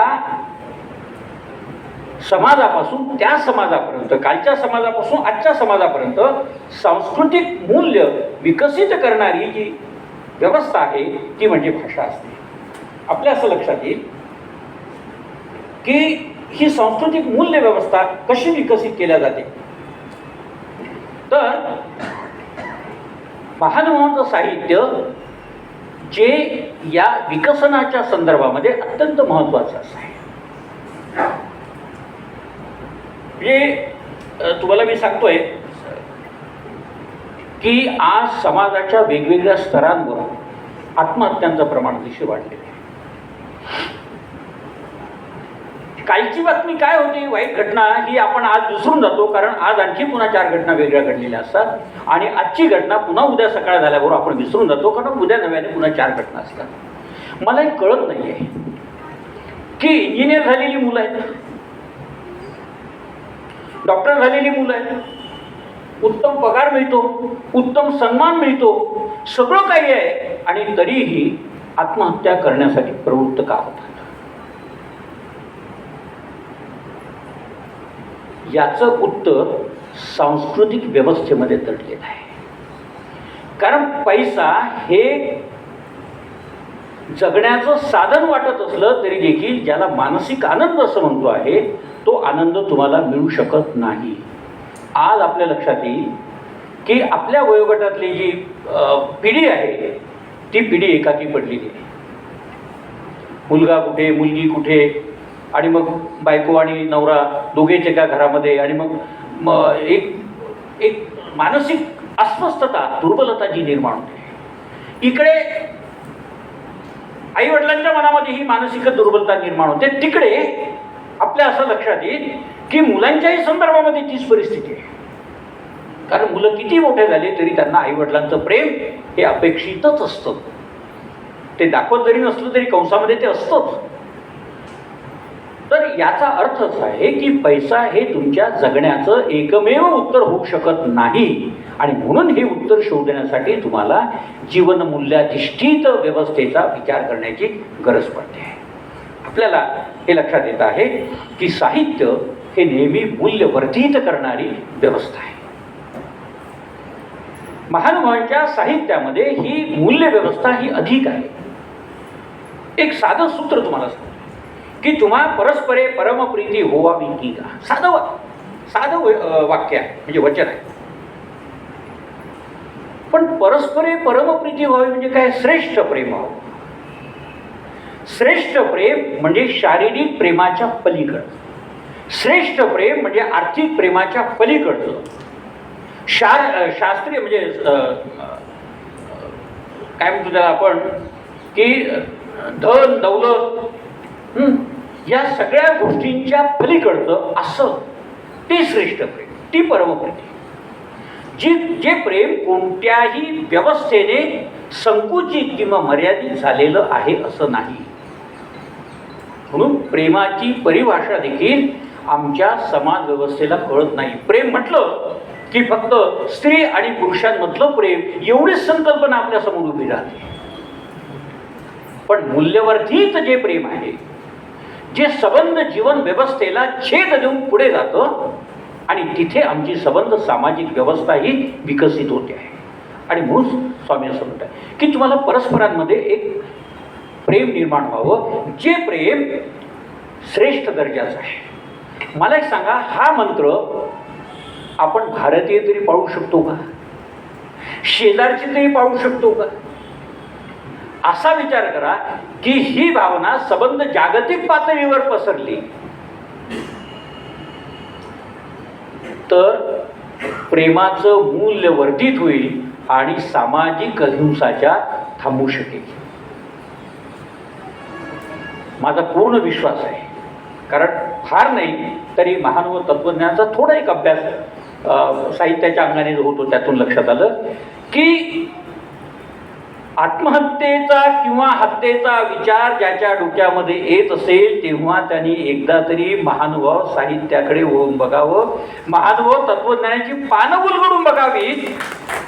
या विचारांपासून नक्कीच त्याचं परिवर्तन झाल्याशिवाय राहणार नाही. इतकी श्रेष्ठता या अभिजात परंपरेला घेऊन आलेल्या महानुभाव साहित्यामध्ये आपल्याला पाहायला मिळतं. सर्व महानुभावांना हा मराठीचा अभिमान आहे. त्याचं कारण महानुभाव साहित्य हे मराठी भाषेचं श्रीमंत वैभव आहे. महानुभाव साहित्य हे मराठी भाषेचं श्रीमंत वैभव आहे. त्याचं कारण विविध स्वरूपाचं साहित्य मराठी भाषेमधून निर्माण करण्याची भूमिका ही महानुभावांनी घेतलेली आहे. आपल्या असं लक्षात येईल की महानुभाव साहित्याने महानुभावेतर साहित्याचा जर विचार केला तर तुम्हाला स्पष्ट होईल की महानुभावेतर साहित्यामध्ये केवळ काव्याचाच विचार अधिक आहे, काव्य निर्मिती अधिक आहे. पण महानुभाव साहित्यामध्ये गद्य साहित्य जितकी जोरात आहे तितकीच पद्याची निर्मिती, काव्याची निर्मिती आहे. काव्य हे भावनात्मक स्तरावर आवाहन करणारं असतं आणि गद्य हे सरळपणे स्पर्श करणारं असतं. ज्ञानभाषा ही गद्य होऊ शकते, काव्य हे त्याचं आवरण होतं. आणि म्हणून स्वामींनी गीत विखो असं म्हटलेलं आहे. म्हणजे ते विषयाला प्रवृत्त करणार आहे, विषय वासनेकडे आकर्षित करणार. साधी गोष्ट आहे. उत्तम गाणं लागलं की गायकाकडे, कवीकडे सहजपणे किंवा संगीतकाराकडे जनमत आकर्षित व्हायला लागत असतं. ही वस्तुस्थिती आहे. म्हणून विखो म्हटलं. पण ज्या वेळेला दामोदर पंडित विजनामध्ये असताना एका झाडाखाली बसून गात होते तेव्हा नागदेवाचार्यांच्या कानावर ते स्वर आले आणि कोण गात आहे म्हणून पाहत पाहत गेले तर दामोदर पंडितांचे डोळे बंद आणि अश्रुधारा लागलेल्या आणि ते गात होते, ईश्वराचं चिंतन करीत होते. आणि ती अवस्था जेव्हा नागदेवाचार्यांनी पाहिली तेव्हा ते म्हणाले, आजी लागोनी पंडिता आजी लागोनी तुझं गावया अनुज्ञा गा. पंडिता आजी लागोनी तुझं गावया अनुज्ञा गा. ती अनुज्ञा जर नागदेवाचार्यांनी दिली नसती तर अभिजात मराठी भाषेची काव्य परंपरा इतकी समृद्धतेने महाराष्ट्रामध्ये जन्माला आली नसती.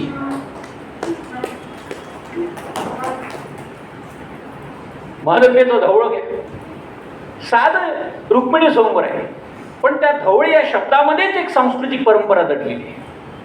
धवळे म्हणजे धवळं, धवळं म्हणजे शुभ्र, शुभ्र म्हणजे आनंददायी, समाधान देणारं वगैरे वगैरे.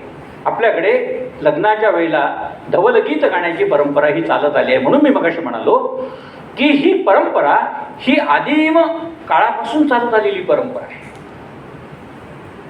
ती परंपरा नंतरच्या काळामध्ये आपल्याला या माध्यमातून दिसते. अजूनही काही जुन्या चित्रपटांमध्ये तुम्ही बघितलं तर लग्नाचा कार्यक्रम असेल तर तिथे ढोल गाणी आनंद वगैरे वगैरे करणारं सगळं आपल्याला साज शृंगार दिसतो. तर ही धवलगीताची परंपरा आहे. जी आदिम संस्कृतीमधली परंपरा आहे ती परंपरा ढवळ्याच्या निमित्ताने महदंबेने आपल्या या काव्यामधून व्यक्त केलेली आहे असं आपल्याला जाणवत आहे. तेव्हा सर्व महानुभावांनी मराठी भाषेविषयीचे जे उद्गार काढले ते तुम्ही लक्षात घ्या.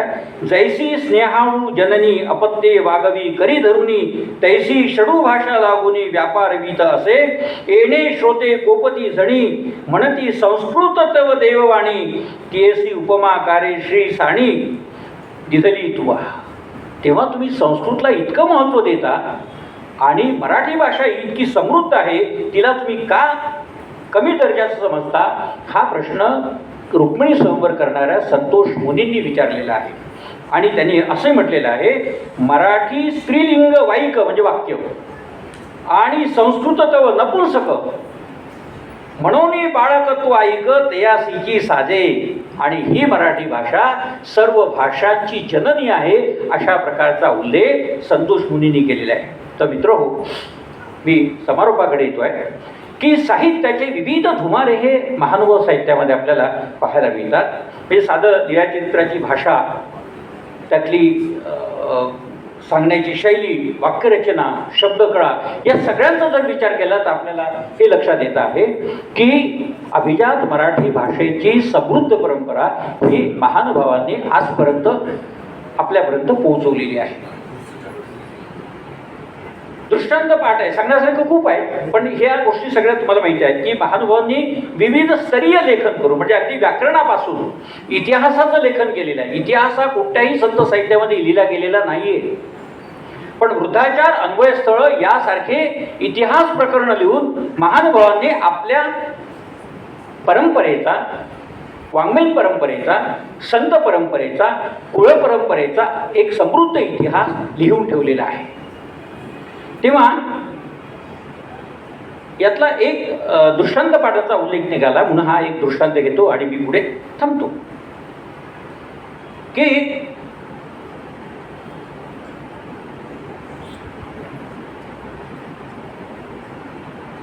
दृष्टांत पाठ नावाचा जो ग्रंथ आहे त्यातला एक दृष्टांत मी उत्तम घेतो एवढ्यासाठी की त्यातली भाषा आणि शैली जर तुम्ही लक्षात घेतली तर इतकी, कारण काव्याची भाषा ही अलंकारिक असते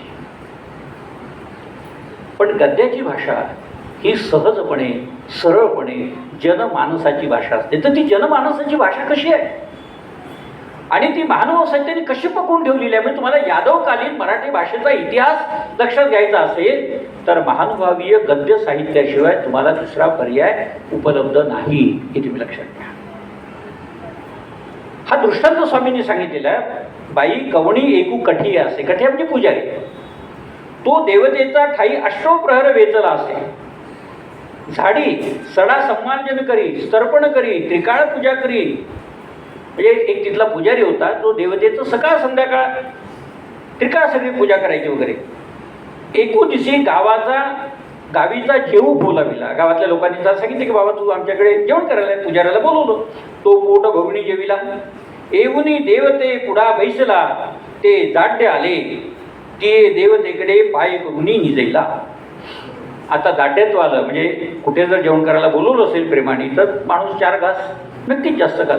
आणि हा भिक्षा मागून जगणारा, याला गावातल्या लोकांनी बोलवलं, अधिकचं जेवण झालं. दाढ्यात एक चूक ही अनंत चुकांना कशी प्रसवित जाते याचा हा एक उत्तम नमुना आहे. दाढ्यात आला आणि दाढ्यात आल्याबरोबर मंदिरामध्येच त्याला झोप लागल्याबरोबर देवतेकडे पाहायला गेले. हे मी मुद्दाम वाचून दाखवतो यासाठी की यातलं भाषिक समृद्ध पण जे आहे ते लक्षात यावं. निघायला आणि मग गजबजून उठलं, त्याच्या लक्षात आलं की अरे देवतेला पाय लागला, आपल्या पिंडीला पाय लागला. काही माझी माऊली माझी इतुके नुपस आहे. आता ईश्वराला काय म्हणतो आपण? माय म्हणतो, आई म्हणतो. आणि लेकराचा पाय आईला लागला म्हणून आईला काही राग येत असतो? माझं एवढी सहन करू शकत नाही आई? नक्कीच करते. म्हणून मागुता ती देवतेकडे पाय करून निजैला. अन्न ग्रहण करीत असताना कोणत्याही अन्नाचं सेवन करू नये ही भावनाही याच्या मागे दडलेली आहे. कोणी दिलं म्हणून खा मिळतं म्हणून खा, नाही. आहार शुद्धे सत्वशुद्धी. आहार शुद्ध असेल तर तुमच्या मनाची भावना देखील तितकीच शुद्ध राहते, पवित्र राहते. आणि म्हणून कोणतंही अन्न सेवन करू नये. याच्यामागे वाईट विचार नाही आहे, याच्या मागे वाईट विचार नाही आहे. कारण अन्न देणाऱ्याच्या भावना त्या तुमच्या अन्नामध्ये प्रसवत असतात. म्हणून घरामध्ये स्त्री स्वयंपाक करत असेल तर तिच्याशी अधिक प्रेमाने पुरुषांनी बोलायला पाहिजे. स्वयंपाक करता करता तिने लाटणं मारून फेकू नये अशी व्यवस्था वेळ येऊ देऊ नये. कारण तिची अप्रसन्नता अन्नात उतरली. कोरोटी सरांना हसायला आलं बरं का, लक्षात घ्या. म्हणजे साहित्यामध्ये ही पण सूचकता असू शकते, लक्षात घ्या. तर ती अप्रसन्नता ही अन्नाच्या माध्यमातून तुमच्यापर्यंत पोहोचत असते. आणि म्हणून सर्व स्त्रियांना माझा प्रेमाचा सल्ला आहे, किती राग आला असेल तरी स्वयंपाक प्रसन्नतेने करा. कारण त्या म्हणजे नवऱ्याबद्दलचा राग येऊ शकतो, पण ते अन्न खाणारे सासू सासरे, आई वडील, मुलं हे सुद्धा असतातच ना. एक नवरा जाऊ फेकून दे तिकडे बाजूला, म्हणजे फेकून म्हणजे काढून टाक बाजूला त्याला, पण बाकीचे आहेतच ना आपल्यासाठी. तर ही आहार शुद्धे सत्वशुद्धीची भावना जी आहे ही याच्या मागे दडलेली आहे असं आपल्या लक्षात येत आहे. तेव्हा त्याचा पाय याला लागतो आणि मग तो असं म्हणतोय की ठीक आहे, काय बिघडलं. मग हळूहळू पारिसेनी पाणीयेस तर्पण करी. एक चूक झाली की दुसरी चूक. मग आता कालच तर पाणी आणलं होतं. आता आपल्याकडे गंमत अशी आहे की नळाचं ताजं पाणी घेतल्याशिवाय किंवा विहिरीचं ताजं पाणी काढल्याशिवाय आपण देवाला आंघोळ घालत नाही. मग हा काय म्हणतो, कालच तर पाणी आणलं होतं, आज आणलंच पाहिजे कशाला. मग त्याने कालच तर फुलं वाहिली होती, मग ती ताजीच आहे, मग तीच फुलं पुन्हा वाहिली तर काय बिघडते. एका चुकीतून अनेक चुका. मग हळूहळू पारिसीची फुले वाहे, कालीची झाडीली होते, कालीची सडा घातला होता, कालच झाडलं होतं, काल सडा घातला होता. आधी स्त्रीचेनी नावे दांडेनी साईले पिती. स्त्रीचं नाव काढलं तर पळ सुटायचा, म्हणजे स्त्रीपासून लांब राहायचं. ते तुका समयी स्त्री एकी आली, अनेक स्त्री. ती काय म्हणाली, देवाची सेवा करू लावे, म्हणजे मी देवाची सेवा करू शकते का न लाभे. देवाची सेवा काही कवना करविली असते, यानेच देवाची सेवा करायला पाहिजे असं काही कुठे लिखित आहे. कुणी करू शकतो. म्हणजे काल स्त्रीच्या नावाने पळ सुटायचा आणि आज स्त्री आल्याबरोबर म्हणतो कर सेवा. मग ती करायला लागली, ते झाडी हा सडा घाली, ती झाडायला लागली, हा सडा संवर्जन करायला लागला. काही भिक्षेशी धडक ओढ ये ते तिये ती सुये. भिक्षेमध्ये जर काही चांगले गोड पदार्थ आले तर तो तिला प्रेमाने द्यायचा. ऐसे असता संबंध झाला. प्रेमाचे सगळे मार्ग खाण्यातून जात असतात.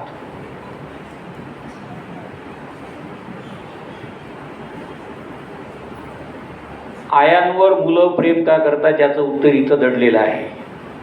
वडील दिसल्याबरोबर कधी लगेच मिठी मारणार नाही, पण आई दिसल्याबरोबर लगेच आहे. कारण त्यांना माहिती आहे अर्ध्या रात्री सुद्धा भूक लागली तर आई उठते, आणि ही वस्तुस्थिती आहे. म्हणून मी नेहमी असं म्हणत असतो की ईश्वराच्या नंतर जर दुसरं पवित्र स्थान असेल तर ती आई आहे. आणि हे मुलांनाही माहिती असतं की आईशिवाय दुसरं कोणी नाही. वडील फार जागा, अरे झोप रे, रात्र झाली, उद्या सकाळी उठून मग खा. आई उठते, खाऊ घालते, तो पण तिला झोप लागत नाही.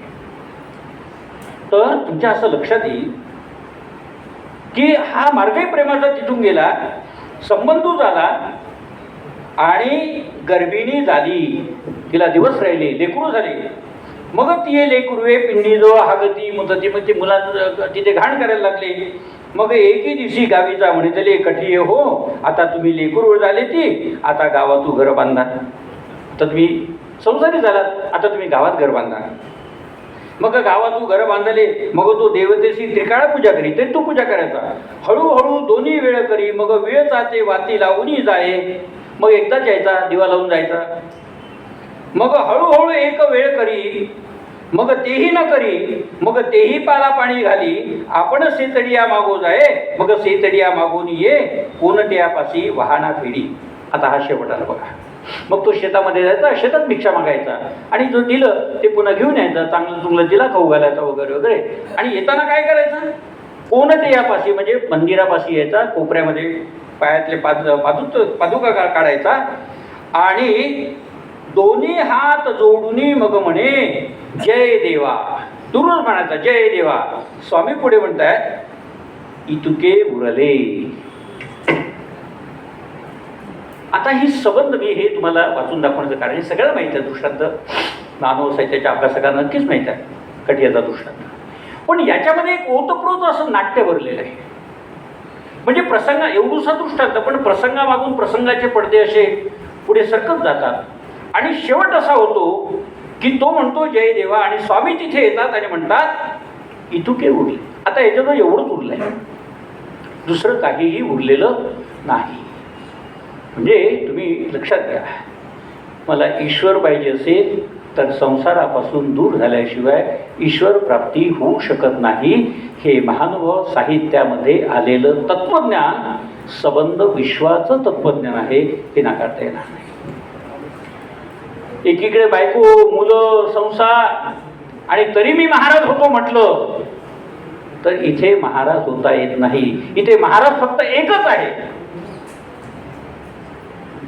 ज्यांना कळत नाही ते स्वतःला महाराज म्हणून घेतात, पण महाराज इथे एकच असतो. तेव्हा मित्र हो, वेगवेगळ्या स्वरूपाची ग्रंथरचना करून महानुभावांनी मराठी भाषेचं हे समृद्धपण अनेक शतकांपासून आजपर्यंत जपून ठेवलेलं आहे. आणि अजूनही तुम्हाला सांगतो की महानुभावांच्या या साहित्यामधलं खरं सौंदर्य अनुभवायचं असेल, खरं सौंदर्य मी म्हणालो तर महानुभावांच्या पोथीचा एकदा आनंद घ्या. म्हणजे महानुभावांची पोथी ही अजूनही पारंपरिक पद्धतीने चालते आणि हे महत्त्वाचं आहे की आता आधुनिक तंत्रज्ञानाचा वापर करून पोथ्या चालण्याचे प्रकार आपल्याकडे झालेले आहेत देशातल्या भागने. ते काही फारसं समाधानकारक नाही. मी जसं म्हणालो की तुम्हाला शिकायचं असेल तर तुम्हाला इथेच यावं लागेल, त्याच्याशिवाय तुम्हाला ज्ञान मिळणार नाही. तसं महानुभावांच्या म्हणजे तंत्रज्ञानाचा उपयोग करून घेता येत वाईट आहे असं मी म्हणत नाही, पण तंत्रज्ञानाचा नको तितका वापर चाललेला आहे हे वाईट आहे. आणि नको तिथे चाललेलं आहे, स्वप्रसिद्धीसाठी चाललेलं असेल, सगळ्या स्तरावर तो चाललेला आहे स्वप्रसिद्धीसाठी, तर हे कोणत्याही तत्वामध्ये बसणारं नाही आहे. म्हणून पोथीच्या माध्यमातून जो शास्त्राचा कीस पाडला जातो, म्हणजे तत्वज्ञानाचा कीस पाडला जातो, तुमच्या असं लक्षात येईल की एकेका शब्दाचे अनेकार्थ लावण्याची क्षमता ही महानुभावांच्या स्थळभाष्यांमध्ये, महाभाष्यांमध्ये दडलेली आहे. आणि म्हणून महानुभाव साहित्याला मराठी भाषेमध्ये कोणतीही तोड नाही हे आपल्याला लक्षात घ्यायला पाहिजे. मराठी साहित्याचा इतिहास अधिकाधिक समृद्ध करण्यामध्ये महानुभाव साहित्याचा प्रचंड मोठा वाटा आहे. आणि म्हणून ते अभिजात साहित्याची परंपरा या साहित्याने इथपर्यंत आणून ठेवलेली आहे असं आपल्या लक्षात येईल. मित्र हो, बराचसा वेळ झालेला असताना देखील, कारण तुम्ही कार्यक्रमाला प्रारंभ होण्याच्या आधीपासून आलेला आहात आणि तरी देखील शांतपणे मला बोलू दिलं त्याबद्दल प्रारंभी तुमचे आभार मानतो आणि नंतर संयोजकांनी संधी दिली त्याबद्दल त्यांचे आभार मानतो. धन्यवाद. खूप खूप धन्यवाद सर. मराठी ही 2500 वर्षांपूर्वीचं मराठीचं अस्तित्व आपण आपल्या व्याख्यानातून विदित केलं. प्राचीनता, श्रेष्ठता, स्वयंभू, सलगता ही सगळी मूल्ये मराठी भाषेमध्ये कशी दडलेली आहेत. कितीही परकीय आक्रमणे झाली तरी मराठी भाषेला बाधा येणार नाही. जोपर्यंत मराठी माणूस जिवंत आहे तोपर्यंत मराठी भाषेचं कोणीही वाकडं करू शकणार नाही. महानुभावांनी खऱ्या अर्थाने मराठी भाषिक परावलंबित्व नाकारून मराठी भाषेला भाषेचा दर्जा मिळवून दिला. महानुभाव साहित्य हे मूल्य वर्धित करणारं साहित्य आहे. यादवकालीन मराठी भाषा आणि संस्कृती कशी होती हे जर आपल्याला समजून घ्यायचं असेल तर महानुभाव गद्य साहित्याशिवाय आज आपल्या देशामध्ये कुठलाही पर्याय उपलब्ध नाही. अशा प्रकारचं अत्यंत मौलिक आणि मूलभूत अशा स्वरूपाचं चिंतन आदरणीय डॉक्टर अविनाश आवलगावकर सरांनी केलं आणि मराठी भाषा विद्यापीठाचे कुलगुरू या नात्याने त्यांनी एक महत्त्वाची गोष्टसुद्धा या ठिकाणी अधोरेखित केली की अलीकडे अनेकांना डिग्र्या मिळत असतात, परंतु मराठी भाषा विद्यापीठ हा डिग्री वाटणारा कारखाना होणार नाही, तर तो खऱ्या अर्थाने जे पारंगत आहेत प्रवीण आहेत त्या पारंगततेच्या कसोटीवर उतरणाऱ्या विद्यार्थ्यालाच या ठिकाणी पदवी मिळेल. मग ती संख्या कमी असली तरी चालेल. हा एक प्रकारचा नवा आदर्श त्यांनी आपल्या मार्गदर्शनातून आम्हा सर्वांपुढे ठेवला. सरांचं खूप खूप आभार. यानंतर आजच्या या व्याख्यानमालेचं अध्यक्ष भाषण करण्यासाठी मी राष्ट्रसंत तुकडोजी महाराज नागपूर विद्यापीठाचे प्रकुलगुरू आणि आजचे समारंभाध्यक्ष माननीय डॉक्टर सुभाष कोंडावा सरांना विनंती.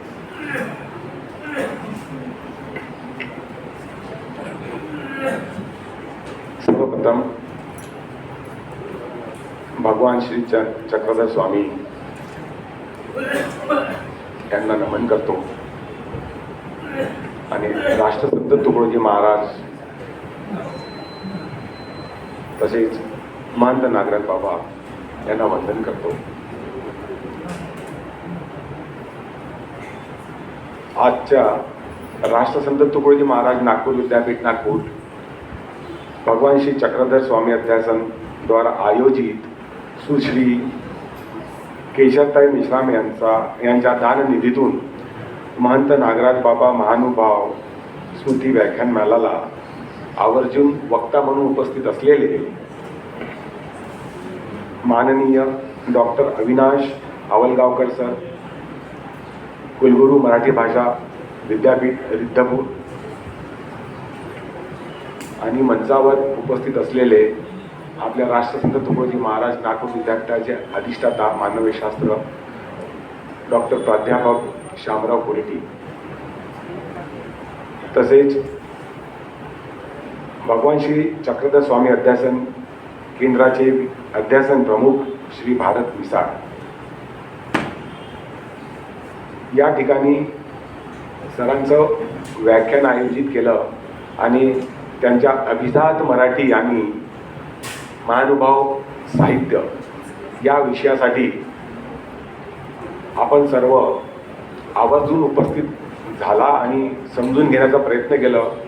कार्यक्रमाला बराच वेळ झाला तरीही सुद्धा तुम्ही आवर्जून इथे उपस्थित राहून सरांना ऐकण्यासाठी एवढा वेळ दिला. अशा उपस्थित महानुभाव पंत संत आणि बंधू भगिनींनो, विषय खूप सुंदर होतं. अभिजात मराठी, आपण त्यांना अभिजात दर्जा का दिलो आहे मराठी हा विषय घेऊन सरांनी खूप सुंदर त्या संदर्भात सांगितलेलं आहे. आणि महानुभावाच्या साहित्यातून मराठी हा शब्द कुठं स्टार्ट झालं, मग कुठं हरपलं आणि कुठं आलं आणि आपण त्याला कंटिन्यू कसं करू शकतो, आणि महानुभावांचं मराठी इतिहास काय आहे या माध्यमातून त्यांनी बराच प्रकाश टाकला. त्यांची धडपड, त्यामागे असणारा त्यांचं अभ्यास या माध्यमातून त्यांनी खूप मराठी विषयावर आपण का विसरत चाललो आहे आणि तो समोर न्यायचं उद्दिष्ट काय आहे. भगवान श्री चक्रधर स्वामी यांनी गुजरातमधून महाराष्ट्रात येऊन मराठीचं जो आपल्या मागे महाराष्ट्र म पासून जसा होतो तसाच हा भाषा मराठीचा म आहे आणि मराठी ही भाषा आपल्या महाराष्ट्राची आहे. त्याने तेव्हापासून सांगितलेलं इतिहास आपल्याला माहिती आहे.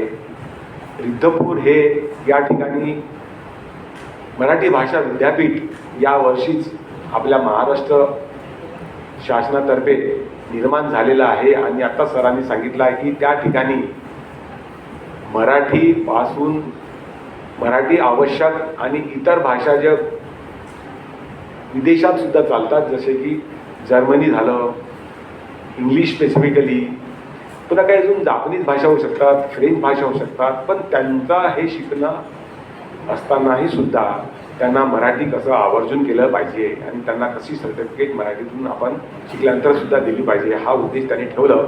आणि डिग्रीमध्ये सुद्धा त्याचा उल्लेख ते करू शकतात. त्यांना मराठी आवश्यक आहे असं या माध्यमातून त्यांनी आता सांगितलेलं आहे. त्यांच्या भाषणानंतर मलाही काही बरंच त्या मराठी अभिजात आणि महानुभाव साहित्यातून उलगडा मिळालेला आहे. मी सर्वप्रथम आपल्याला सांगू इच्छितो की मी एक विज्ञानाचा प्राध्यापक आहे. विज्ञान आणि अध्यात्म हे सगळ्यांनाच माहिती आहे, आम्ही त्याच्यावर सुद्धा अभ्यास करतो. विज्ञानाचे लोक जरी म्हणत असतील की अध्यात्माने काही सिद्ध झालेलं नाही, जे काही आहे ते सिद्ध करणारा विज्ञान आहे, परंतु आज आम्ही म्हणजे माझ्या प्राध्यापकीय अनुभवातून जे सांगू इच्छितो की मला आत्तापर्यंत 35 वर्ष झाले जे मी भौतिकशास्त्र हा विषय अंडर ग्रॅज्युएट, पोस्ट ग्रॅज्युएट, त्यानंतर संशोधन भौतिकशास्त्रात इतकं करून सुद्धा मला आवर्जून सांगायचं वाटतं की विज्ञान ते होऊ शकत नाही, विज्ञानाला ते दिसू शकत नाही. ते अध्यात्म हे आपण अनुभूती घेऊ शकतो, जरी ते सिद्ध करता येत नसेल, परंतु अध्यात्म आपण अनुभूती करतो, पण ते दाखवू शकत नाही आणि विज्ञान त्याच्या पलीकडे जाऊ शकत नाही. हे मी आजही मानतो, विज्ञानाचा विद्यार्थी असून आणि त्यातल्या भौतिकशास्त्राचा विद्यार्थी असून. आपल्याला सगळ्यांना माहिती आहे माझा जन्म 1965 साली झाला. त्यावेळेस मी जरी भौतिकशास्त्राचा नंतर विद्यार्थी आणि प्राध्यापक बनलो, परंतु मी माझं शिक्षण हे पूर्ण मराठीतून आहे. म्हणजे भौतिकशास्त्र हा मी मराठीतून शिकलो. त्यावेळेस पहिला, दुसरा, तिसरा, चौथा पूर्ण मराठी होतं, कुठंच इंग्रजी आणि हिंदी हा विषय नव्हता. आज तुम्ही पाहता टी व्हीवरती त्रिभाषा या शब्दावरती किती राजकारण सुरू आहे. इंग्रजी मराठी हे 2 भाषा झाल्यानंतर सुद्धा हिंदी हा भाषा येण्यासाठी कितीही विरोध होत आहे, सगळ्यांनाच माहिती आहे.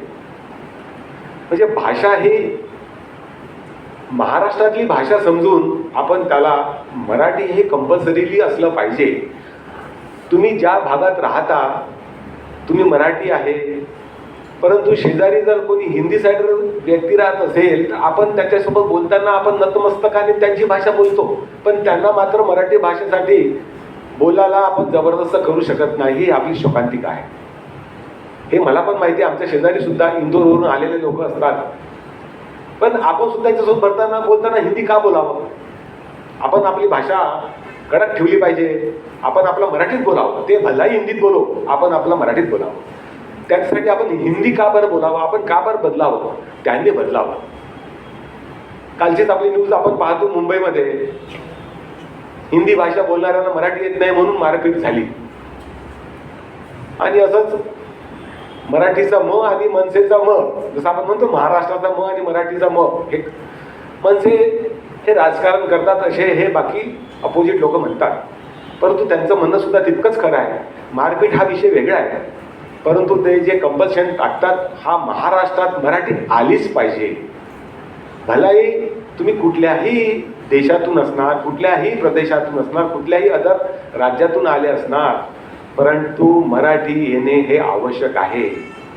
आणि त्यासाठीच महाराष्ट्र शासनानं सुद्धा प्रत्येक पत्रव्यवहार हे सुद्धा मराठीतून करणं आवश्यक आहे, असं सुद्धा त्यांनी आपलं GR काढलेलाच आहे. आणि ते प्रत्येक विभागात, प्रत्येक शासनाच्या इन्स्टिट्यूटमध्ये सुद्धा हे होत आहे. आम्हीही सुद्धा लिहिताना पत्रव्यवहार हे मराठीतून करतो, पण आम्हाला काही ते नवीन नाही आहे, कारण आम्ही आमचं मातृभाषेतूनच शिकलेलो आहे.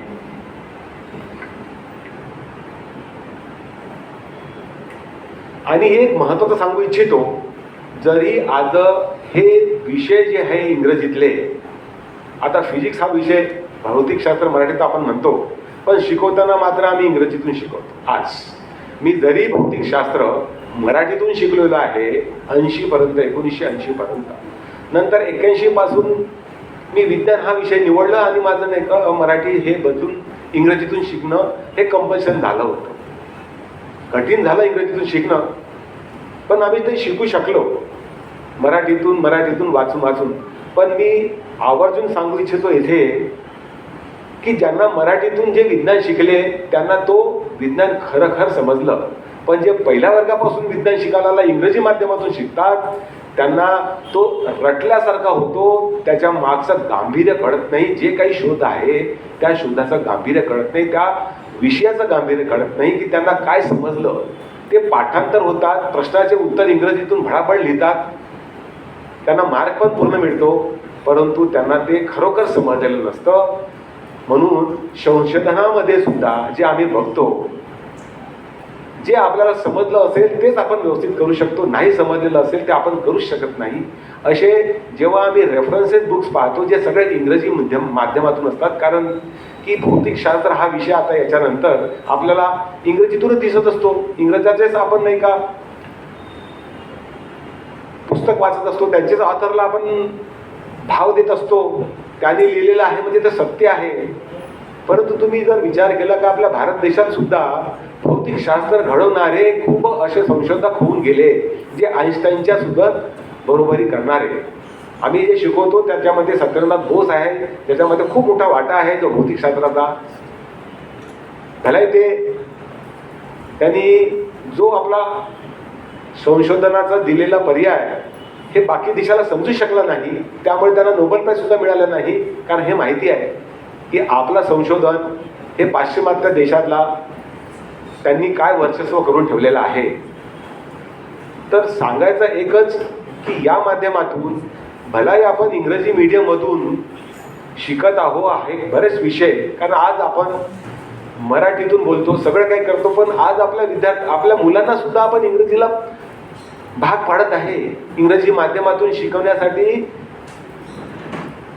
इंग्रजीच्या शाळा, आज आपल्या अंडर ग्रॅज्युएट किंवा पोस्ट ग्रॅज्युएटसाठी आलेले फॉरेन विद्यापीठ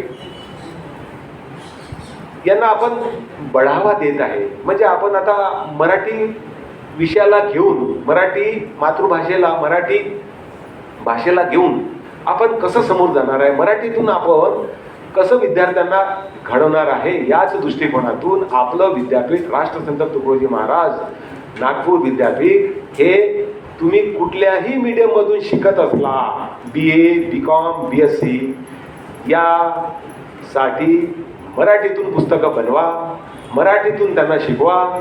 भलाही त्यांचा इंग्रजी मीडियम असेल, परंतु ते आपण आता कंपल्शन केलेलं आहे. हे महत्त्वाचं सांगायचं. म्हणजेच आपण हे 2-3 वर्षापासून तो रटत आहे. बरंच बोर्ड ऑफ स्टडीज आहे जे इंग्रजी मीडियममधले आहे, त्यांचा विरोध जरी नसला तरी त्यांचा तो प्रश्न आहे की मग हे मराठीतून कोण करणार. तर त्याच्यासाठी सुद्धा विद्यापीठाच्या वतीने काही ट्रान्सलेट करणारे अवेलेबल आहेत, आणि इंग्रजीचे हे जे बुक्स आहेत जे लिहिलेले आपण ते आत्मसात करतो, जे विद्यार्थ्यांना शिकवण्यासाठी घेतो, ते आता यानंतर मराठीतून रूपांतर होणार आहे. आणि असे शिक्षक आता तयार होत आहे ज्यांना इंग्रजीही माहीत आहे आणि मराठीतून ते चांगल्या पद्धतीने विद्यार्थ्यांना समजू शकतात.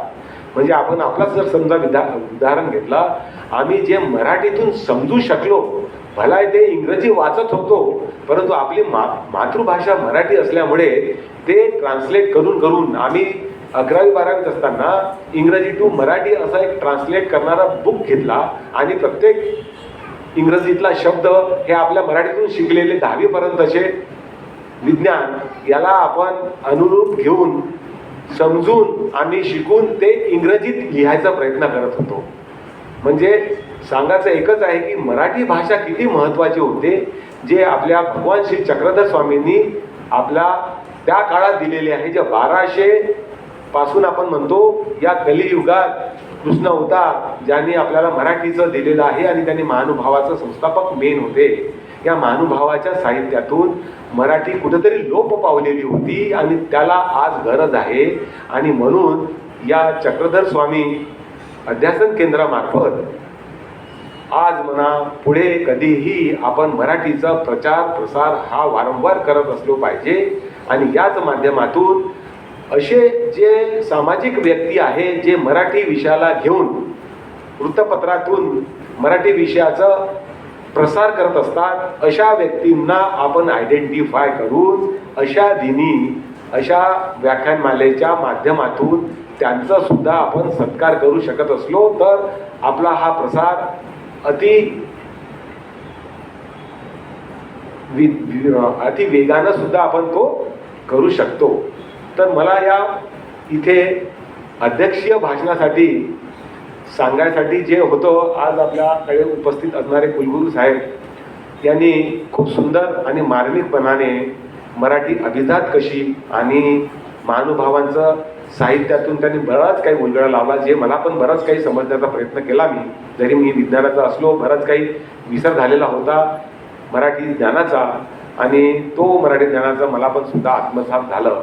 असेच आपण अध्यासन केंद्रातर्फे नवीन नवीन मराठी विषयावर आणि त्याचं आत्मसात करण्यासाठी मराठी विषयाचा कधीही लोप होऊ नये. आपल्याला माहिती आहे की मराठी हा विषय जेव्हा आपल्या चक्रधर स्वामीपासनं जो सुरू झाला तो अफगाणिस्तानपर्यंत सुद्धा होता मराठी, परंतु आज आपल्याला ते दिसत नाही. म्हणजे कुठेतरी तो लोप पावत आहे. मराठी हा कंपल्शन इतकं आवश्यक झालेला आहे की सगळ्यांनी आपल्या आजूबाजूच्या लोकांना सुद्धा आपला हा कर्तव्य समजून आजूबाजूच्या लोकांना सुद्धा, हिंदी सायडर आले असतील, कोणी आपल्या शेजारी राहत असतील, त्यांना आपण इथे न येण्याबद्दल आपण काही म्हणू शकत नाही, कारण प्रत्येकाचा रोजीरोटीचा प्रश्न असतो. आपले काही मराठी सुद्धा अदर स्टेटमध्ये असतील, अदर स्टेटचे लोक आपल्या महाराष्ट्रात सुद्धा राहत असतील, परंतु आपण आपला प्रसार आणि प्रचार हा ओढ धरून इतरांना सुद्धा मराठी बोलण्याचं भाग पाडावा, त्यांना मराठी शिकवावा आणि त्यांना सांगावं की बा तुम्ही महाराष्ट्रात आहे, तुम्हाला मराठी आलीच पाहिजे. हा या माध्यमातून मी तुम्हाला सर्वांना विनंती करतो की तुम्ही हा प्रसार करावा.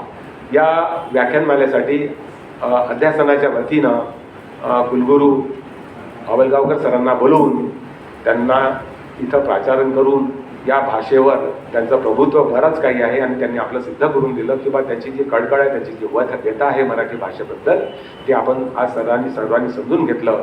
म्हणून मी अध्यासनाच्या वतीनं राष्ट्रसंत तुकडोजी महाराजांच्या वतीनं सरांचा आभार मानतो. आणि सर तुम्ही यानंतर सुद्धा दुसरा विषय घेऊन आमच्या इथे अध्यासनाला असणारे, उपस्थित असणारे आणि येणारे सगळ्यांना मार्गदर्शन करावे.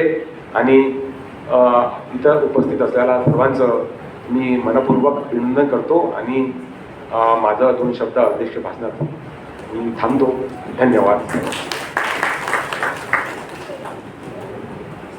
खूप खूप धन्यवाद सर. महाराष्ट्रात असणाऱ्या प्रत्येकाने मराठी भाषा शिकलीच पाहिजे अशा प्रकारचा उपदेश सरांनी या ठिकाणी केला. पुनश्च एकदा आभार. यानंतर आजच्या या महंत नागराज बाबा महानुभाव स्मृती व्याख्यानमालेच्या समारोपाकडे आपण वळत आहोत. आजच्या या व्याख्यानमालेचं आभार भगवान श्री सर्वज्ञ श्री चक्रधर स्वामी अध्यासन राष्ट्रसंत तुकडोजी महाराज नागपूर विद्यापीठ नागपूरचे अध्यासन प्रमुख श्री भारतजी मिसाळ करतील अशी मी त्यांना विनंती करतो. आजच्या या महंत नागराज बाबा महानुभाव स्मृती व्याख्यानमालेच्या निमित्तानं अभिजात मराठी आणि महानुभाव साहित्य या विषयाला मराठी भाषा विद्यापीठ रिद्धपूर येथील कुलगुरू माननीय गुरुवर्य डॉक्टर अविनाश आवलगावकर सरांनी अत्यंत महत्त्वपूर्ण अशा विषयाला या ठिकाणी न्याय दिलेला आहे. मी विद्यापीठाच्या वतीनं अध्यासनाच्या वतीने सरांचे मनपूर्वक या ठिकाणी आभार मानतो. या कार्यक्रमाला आमचे प्रेरणास्थान राष्ट्रसंत तुकडोजी महाराज नागपूर विद्यापीठाचे कुलगुरू डॉक्टर माधवी घोडे चौरे मॅडमने या ठिकाणी मान्यता देऊन आणि आज हा व्याख्यानमालेचा कार्यक्रम ज्यांच्या अध्यक्षतेखाली झाला ते माननीय कुलगुरू डॉक्टर सुभाष कोंडावर सरांचे मी या ठिकाणी मनपूर्वक आभार या ठिकाणी व्यक्त करतो. त्याचबरोबर प्रभारी अधिष्ठाता मानव विज्ञान विद्याशाखेचे अधिष्ठाता डॉक्टर शामराव कोरेटी सर या ठिकाणी वेळात वेळ उपस्थित राहिलात आपण, त्याबद्दल मी आपलेही त्या ठिकाणी मनपूर्वक धन्यवाद आभार व्यक्त करतो. त्याचबरोबर या ठिकाणी उपस्थित नागपूर परिसरामधले विविध महानुभाव मंडळांचे प्रतिनिधी या ठिकाणी उपस्थित झालेले आहे. मी आपणा सर्वांचे या ठिकाणी मनपूर्वक आभार मानतो. या श्रोत्यांमध्ये अत्यंत महत्त्वपूर्ण अशा महनीय व्यक्तीसुद्धा या ठिकाणी उपस्थित झालेल्या आहेत. आदरणीय श्री किशोरजी गजबे निवृत्त IAS यांची उपस्थिती लाभली त्याबद्दल मी त्यांचे आभार मानतो. त्याचबरोबर या स्मृती व्याख्यानमालेचं एक वैशिष्ट्य म्हणजे आदरणीय कैवल्यवासी महंत नागराज बाबा यांचे काही शिष्य परंपरा या ठिकाणी नागपूर परिसरामध्ये आहे. त्यामध्ये उपस्थित महंत खंदारकर बाबांचे मी या ठिकाणी मनपूर्वक धन्यवाद मानतो. त्याचबरोबर महंत वंकीराज बाबा असतील, महंत देगावकर बाबा असतील, महंत सारंगधर बाबा असतील, आपलेही मी या ठिकाणी मनपूर्वक आभार मानतो. डॉक्टर गोविंद शास्त्री शिंदे यांचासुद्धा आभार मानतो. त्याचबरोबर या ठिकाणी विविध महाविद्यालयांचे प्राचार्य प्रतिनिधी मध्ये उपस्थित डॉक्टर कोमल ठाकरे सर, संशोधन केंद्र प्रमुख तायवाडे महाविद्यालय कोरड यांचेसुद्धा मी या ठिकाणी मनपूर्वक आभार मानतो. गांधी विचारधारा विभाग प्रमुख डॉक्टर प्रमोद वाटकर सरांचे मनपूर्वक आभार मानतो. त्याचबरोबर विद्यापीठातील विविध अधिकारी, प्राधिकरणाचे अधिकारी, त्याचबरोबर शिक्षक, प्राध्यापक, शिक्षकेतर कर्मचारी यांची मी या ठिकाणी मनपूर्वक आभार मानतो. त्याचबरोबर आमचे PRO प्रेमदासजी वाडकर सर सर्व उपस्थित राहिले त्यांचे मनपूर्वक आभार या ठिकाणी व्यक्त करतो. या ठिकाणी आपणास जसं सरांनी व्याख्यानामध्ये एक शेवटचा मुद्दा अत्यंत महत्त्वाचा सांगितला होता की अन्नाने नेमकं काय होतं आणि जर वास्तविकता जर स्वयंपाक करत असताना जर स्त्रियांची मनस्थिती व अत्यंत वेगळी असेल तर काय होऊ शकतं अन्नाचा परिणाम. हा महानुभाव तत्त्वज्ञानाने आपल्याला दिलेला एक व्यासंग आहे. आणि म्हणून आम्ही इथे असं ठरवलं की आम्हाला जर काही आणायचं जरी असेल सर तर आम्ही केटरर्सकडून काही मागवत नाही इथे. त्याचं कारण असं आहे की कोणत्या वृत्तीमध्ये ते तयार केलं असं संत महंत सर्व येणारे असतात. या दृष्टीने आज माननीय आनंदरावजी गजबे साहेब यांच्या माध्यमातून आमच्या ताई राधा कनोजा यांनी अत्यंत सुंदर असा एक त्या ठिकाणी अन्नदान क्रिया केलेली आहे. त्यांचे मी या ठिकाणी मनपूर्वक आभार मानतो की खऱ्या अर्थाने ही सर्व महानुभाव तत्त्वज्ञानाचा प्रभाव आहे असं मला त्या ठिकाणी वाटतं. आपण सर्वजण या ठिकाणी आलात, आपले आभार मानतो. आपण या ठिकाणी अन्नदान घेतल्याशिवाय कोणी जाऊ नये असं मी आपणास विनंती करतो आणि थांबतो. दंडवत प्रणाम.